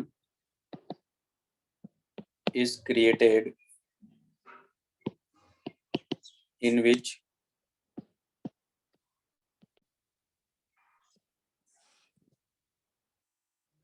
लिख लीजिए, पे लिखवाता हूँ, ऊपर का लिख लिया ना वो, ये तो लिख लेता ना भाई।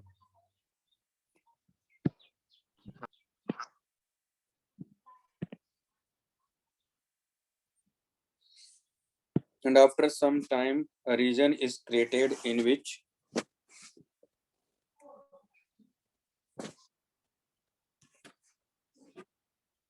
electrons and holes are reduced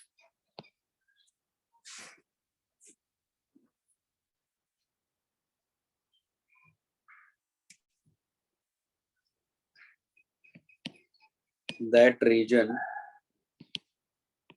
is called depletion layer.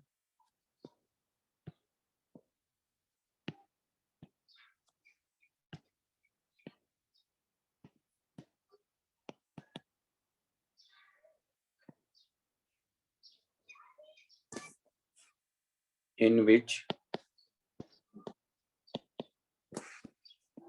an electric field is set up due to stationary ions.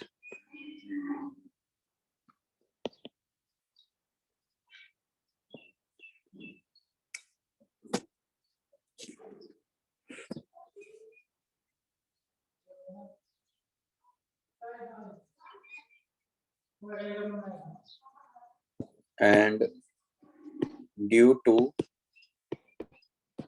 this internal electric field, electrons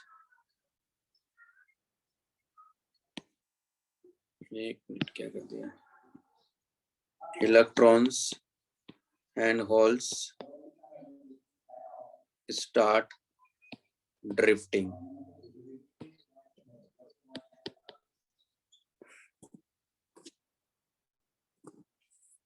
यहाँ तक लीजिए, फिर आगे बताता हूँ।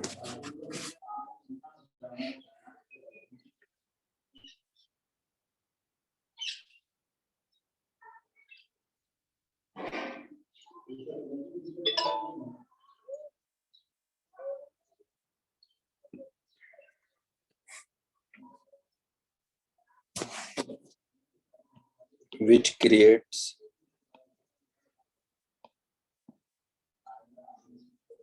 drift current. ये रिमूव कर दो।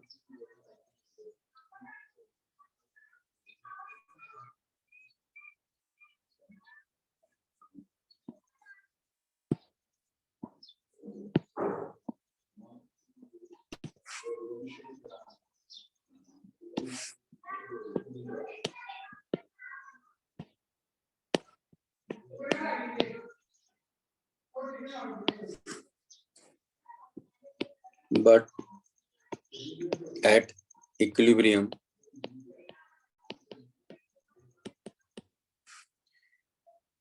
diffusion current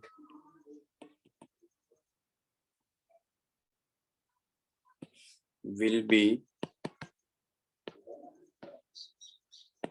equal to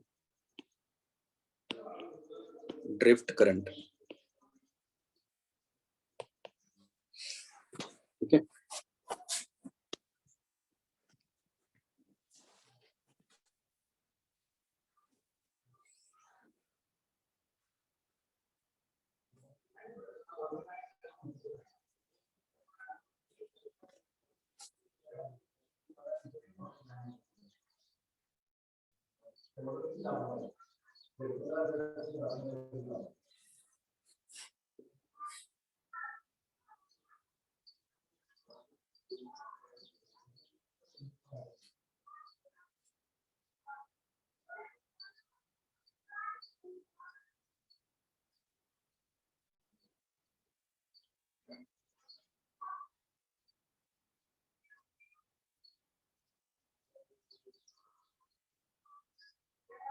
लिख लिया?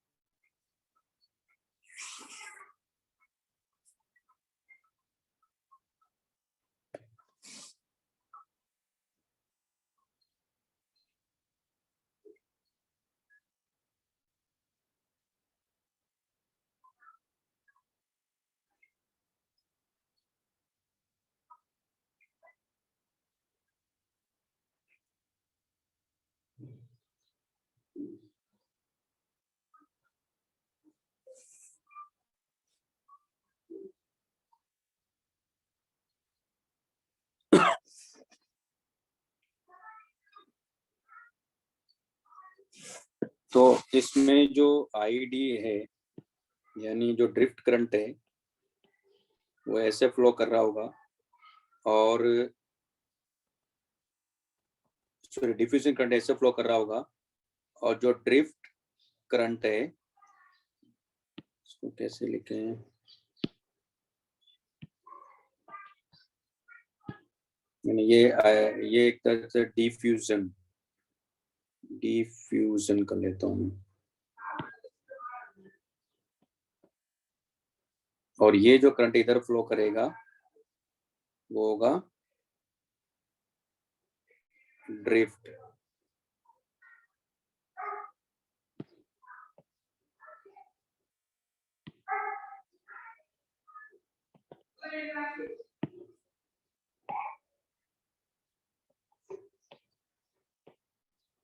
DR लेता हूँ मैं, ड्रिफ्ट। ठीक है, तो एट इसको तो ड्रॉप कर ही देता हूँ मैं।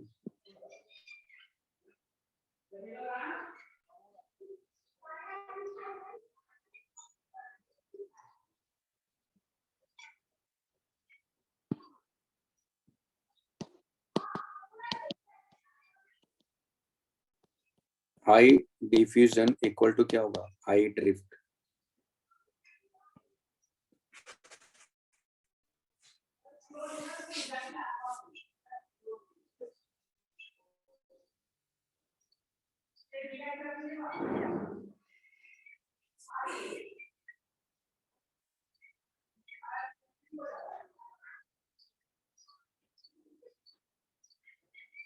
लिख लिया? हाँ सर। ऊपर का रिमूव कर दूं ना? हाँ सर।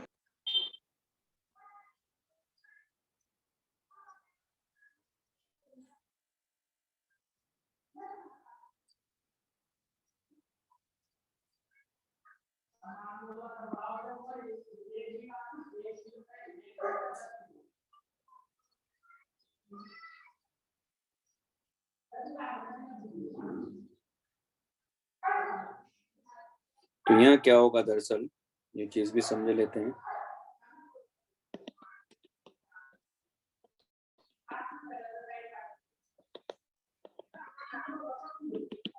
क्योंकि आप देख रहे हो कि स्टेशनरी चार्जेस की वजह से इलेक्ट्रिक फील्ड लेफ्ट साइड में है, तो अगर मैं यहाँ ये इधर का जो पोटेंशियल लेफ्ट साइड का यहाँ मानता हूँ, तो यहाँ आप देख रहे हो कि इलेक्ट्रिक फील्ड की डायरेक्शन में पोटेंशियल डिक्रीज करता है, तो उसका अपोजिट क्या करता है, इंक्रीज करता है। तो अपने को ऐसा मिलेगा और उसके बाद इस पूरे का यानी यहाँ से यहाँ तक पोटेंशियल क्या होगा, सेम होगा, और यहाँ से यहाँ तक भी पोटेंशियल क्या होगा, सेम होगा। ये पोटेंशियल डिफरेंस अपने को मिलेगा, यानी ये विड्थ अगर मैं कहता हूँ डेल्टा डी है, तो ये जो पोटेंशियल डिफरेंस हमारे पास में ये डेल्टा वी, या इसको मैंने मान लिया कि वी नॉट है। ठीक है, तो ये पोटेंशियल डिफरेंस यहाँ क्रिएट हो जाएगा क्योंकि स्टेशनरी चार्जेस हैं उसकी वजह से। ये भी बनाऊंगा।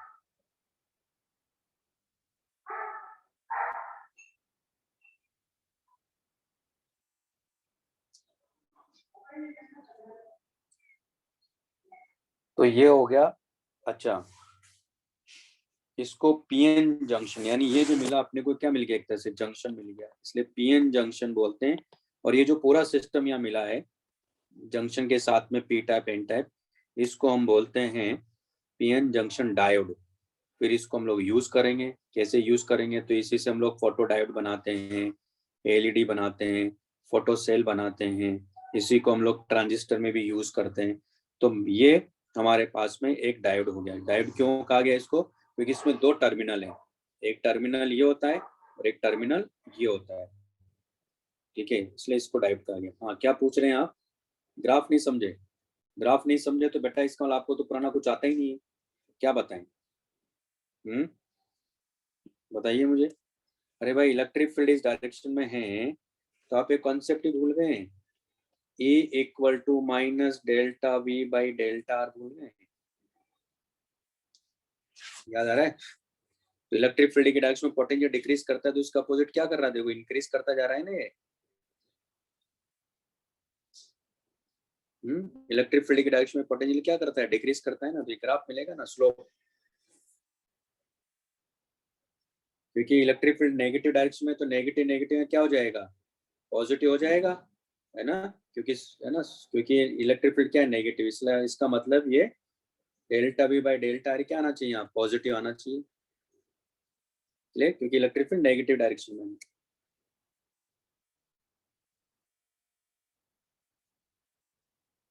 इलेक्ट्रिक फील्ड डायरेक्शन में, ये इंटरनल इलेक्ट्रिक फील्ड है दरअसल, ठीक है। अब हम बात करेंगे पीएन जंक्शन डायोड का बाइसिंग को लेकर, कि अगर इसको हम लोग बैटरी से कनेक्ट करें, ये जो पीएन जंक्शन डायोड बना है इसको बैटरी से कनेक्ट करेंगे, तो फॉरवर्ड बाइसिंग के बारे में बात करेंगे, रिवर्स बाइसिंग के बारे में बात करेंगे, और ये काफी इंपॉर्टेंट कॉन्सेप्ट है, ठीक है। तो नेक्स्ट कॉन्सेप्ट है हमारे पास में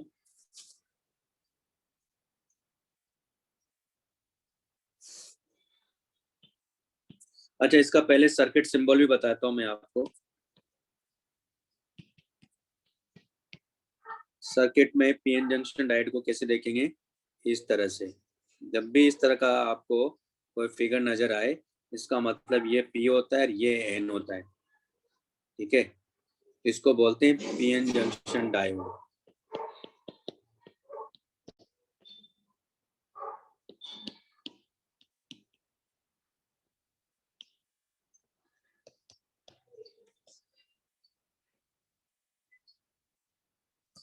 पीएन जंक्शन डायोड, और ये इस तरह का इसका सिंबल है, सर्किट सिंबल ये होगा। थोड़ा इसके बारे में बताता हूँ मैं, अभी आएंगे, चलो पहले कैरेक्टरिस्टिक के बारे में बात कर लेते हैं। तो IV कैरेक्टरिस्टिक यानी electric current voltage characteristic of PN junction diode.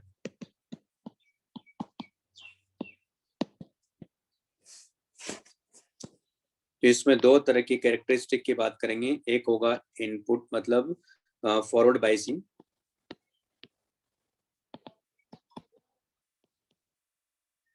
और दूसरा होगा रिवर्स बाइसिंग।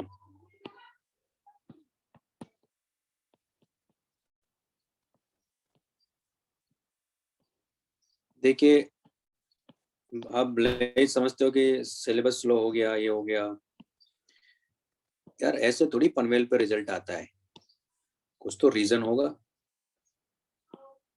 सब चीजें पढ़ाते हैं तभी तो रिजल्ट आता है। भले ही शुरुआत में बच्चों को लगता है कि ये छूट गया, वो छूट गया, एग्जाम आ गया है, तो भाई आपका अगर ये एक ही अटेम्प्ट होता ना तो हम पहले ही करवा देते सिलेबस। हमें मालूम है 4 अटेम्प्ट है ना, 4 अटेम्प्ट हैं, तो एक बेस्ट करना है। एक बेस्ट कर सकते हो आप, क्यों नहीं कर सकते, बच्चों में तो कर सकते हो। लेकिन अगर मान लो हम चीजें उड़ा देते हैं तो फिर पनवेल में कभी रिजल्ट आएगा ही नहीं, मालूम है आपको। पनवेल में ऐसे इतने बच्चे क्यों सिलेक्ट होते हैं, ऐसे थोड़ी है। और सबको लगता है सिलेबस करा दो, सिलेबस करा दो बस। अबे सिलेबस तो टीचर करवा ही देगा, फिर एग्जाम में क्या करेगा बच्चा, घास चलेगा क्या वहाँ।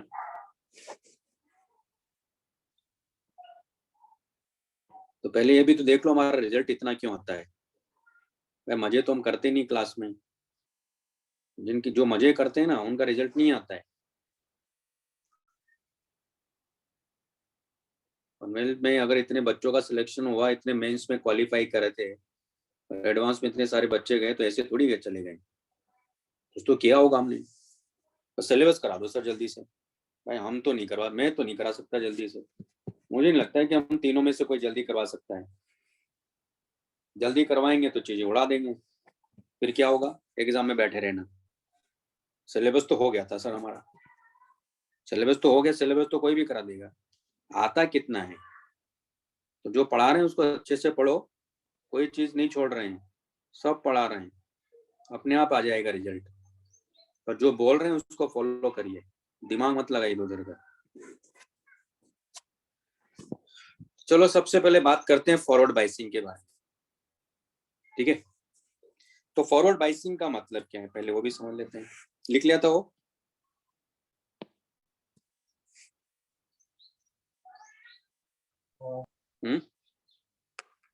हाँ सर। हाँ सर।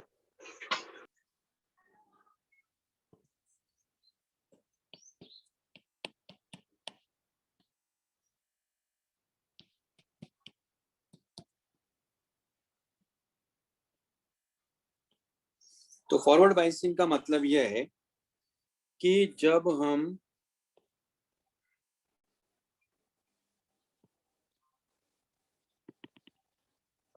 पी टाइप को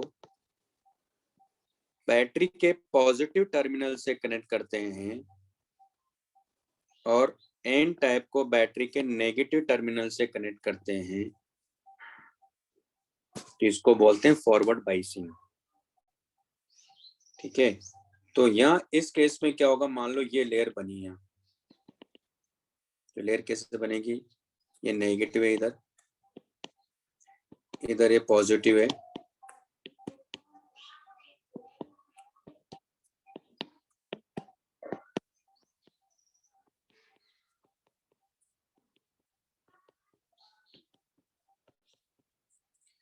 तो ये हमारे पास में क्या है, इधर होल्स हैं। तो होता क्या है, एक वो जो मैंने delta V equal to V naught लिखा, दरअसल उसको बोलते हैं बैरियर पोटेंशियल। इसको क्या बोलते हैं, बैरियर पोटेंशियल।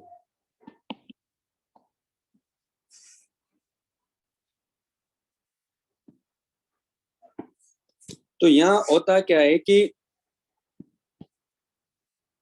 इस बैरियर पोटेंशियल को हम लोग कट इन वोल्टेज भी बोलते हैं। यानी जब इसकी कैरेक्टरिस्टिक के बारे में बात करूंगा, यानी आई और वी के बीच में जब ग्राफ प्लॉट किया जाता है तो इसमें मिली एम्पियर में करंट होता है। क्योंकि ये फॉरवर्ड बाइसिंग है, तो आप देख रहे हो कि यहाँ इंटरनल इलेक्ट्रिक फील्ड इस डायरेक्शन में है और ये एक्सटर्नल इलेक्ट्रिक फील्ड जो है वो इस डायरेक्शन में है। तो जब तक ये जो पोटेंशियल डिफरेंस हम लोग अप्लाई कर रहे हैं, अगर बैरियर पोटेंशियल से कम है तो इसमें करंट क्या होता है, ऑलमोस्ट जीरो करंट फ्लो करता है। लेकिन जैसे बैरियर पोटेंशियल को क्रॉस करेगा उसके बाद करंट इसमें इंक्रीज करने लगता है नॉन लीनियर तरीके से, क्योंकि यहाँ ओम्स लॉ फॉलो नहीं होता है। पीएन जंक्शन डायोड में ओम्स लॉ फॉलो नहीं होता है। ठीक है, क्योंकि यहाँ का रेजिस्टेंस कांस्टेंट नहीं है, वो वेरिएबल हो जाता है। डायनेमिक रेजिस्टेंस की बात करते हैं यहाँ। तो ये जहां से इंक्रीज करना शुरू करता है जिस पॉइंट से, इसको हम बोलते हैं कट इन या नी वोल्टेज। सिलिकॉन के लिए ये वैल्यू 0.7 वोल्ट होता है, जर्मेनियम के लिए ये 0.3 वोल्ट होता है और उसके बाद ये से करंट इसमें इंक्रीज करता चला जाता है। ये बात समझ में आई। इसका मतलब ये हुआ कि जो एक्सटर्नल इलेक्ट्रिक फील्ड जो है, जैसे इंटरनल इलेक्ट्रिक फील्ड से ज्यादा होगा उसके बाद ही करंट फ्लो करना शुरू करता है। उसके पहले तक करंट क्या बना रहेगा, जीरो बना रहेगा। मेरे ख्याल से पॉइंट क्लियर हो गया होगा। तो इसमें हम लोग डायनेमिक रेजिस्टेंस की बात करेंगे, यानी इसके करस्पॉन्डिंग ये V है तो ये I होगा, और इसके करस्पॉन्डिंग ये देखेंगे तो ये V प्लस डेल्टा V होगा, तो ये I प्लस डेल्टा I होता है। तो यहाँ जो डायनेमिक रेजिस्टेंस है RD फॉरवर्ड बाइसिंग में, वो होगा delta V by delta I। इसको बोलते हैं डायनेमिक रेजिस्टेंस,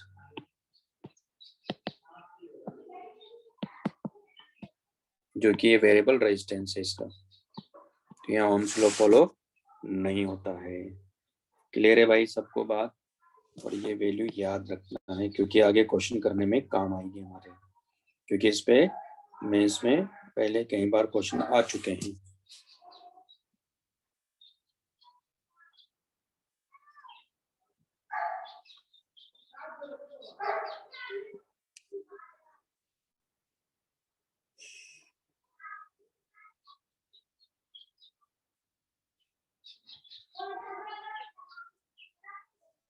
तो यहाँ एक्सटर्नल जो इलेक्ट्रिक फील्ड होगा उसकी डायरेक्शन ही है। तो जैसे external electric field internal electric field से ज्यादा होगा तभी इसमें करंट फ्लो करना शुरू हो जाएगा।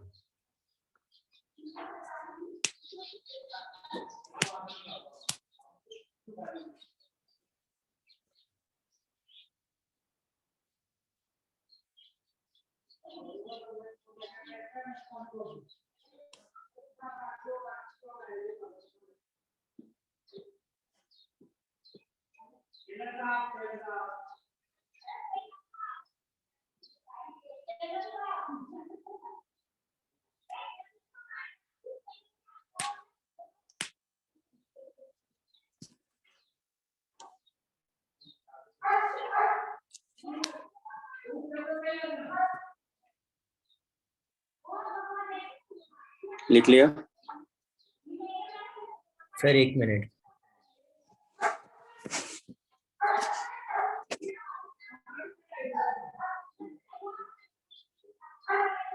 तो इस केस में क्या होगा वो भी समझा, तो पहले लिख लो इसको, तो आप एक पॉइंट ऐड कर देते हैं। फॉरवर्ड बायसिंग में क्या होगा कि सर लिख डिप्लीशन लिया। लेयर है ना, डिप्लीशन लेयर क्या हो जाएगा, यहाँ छोटा हो जाता है। ठीक है, डिप्लीशन लेयर जो पहले बड़ा था, डिप्लीशन लेयर ये था पहले, इस केस में क्या होगा, ये छोटा हो जाता है। ब्लू वाला पहले था जब हमने बाइसिंग नहीं किया था, और रेड वाला बाइसिंग करने के बाद में, फॉरवर्ड बाइसिंग करने के बाद में, जब पॉजिटिव टर्मिनल बैटरी का पी टाइप से कनेक्ट है, negative terminal battery N type से कनेक्ट है, तो डिप्लीशन लेयर छोटा हो जाता है। इसका मतलब ये भी क्वेश्चन पूछा गया है, बताओ, लिख लिया ना? तो यहाँ ग्राफ क्या हो जाएगा, देखो ये हमारे पास में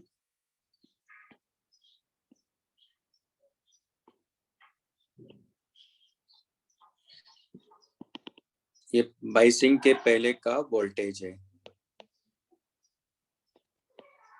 बाइसिंग के बाद ये क्या हो जाएगा,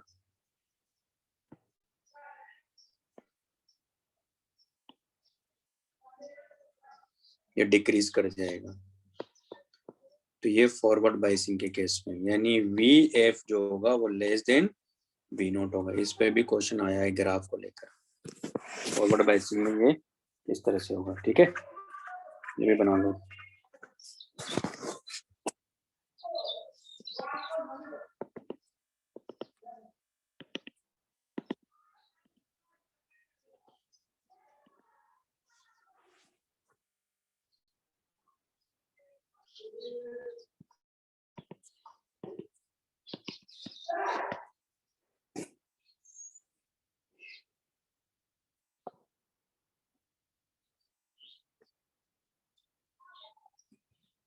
चलिए फिर आज इतना ही। और आप अगर ये हो गया हो वे ऑप्टिक्स, तो पहले किसका बोला था मैंने, यूनिट एंड डायमेंशन का तो कर लिया ना आप लोगों ने? हाँ सर। हाँ सर। तो वे ऑप्टिक्स के बाद किसका करोगे आप? यूनिट एंड डायमेंशन का हो गया। इलेक्ट्रोमैग्नेटिक वेव्स बना। हाँ, इलेक्ट्रोमैग्नेटिक वेव्स कर लो, कर लिया वो भी। अगर वो कर लिया है तो फिर मॉडर्न फिजिक्स का करो या नहीं? मॉडर्न फिजिक्स का नहीं, क्योंकि इस बार मैंने देखा मॉडर्न फिजिक्स तो क्वेश्चन था ही है, उसके करो। हीट एंड थर्मो का एक ही पीडीएफ है कि अलग अलग दिया हुआ है? तो इसमें क्या, क्योंकि हीट एंड थर्मो के काफी सारे क्वेश्चन थे, सिंपल ही थे, कुछ करना ही नहीं था ज्यादा कुछ उसमें। एक मिनट रुको, देखो electronuclear atom dual electric potential moving charge alternating electromagnetic. उसके बाद आपको करना है फिजिकल वर्ड, तो कर ही लिया,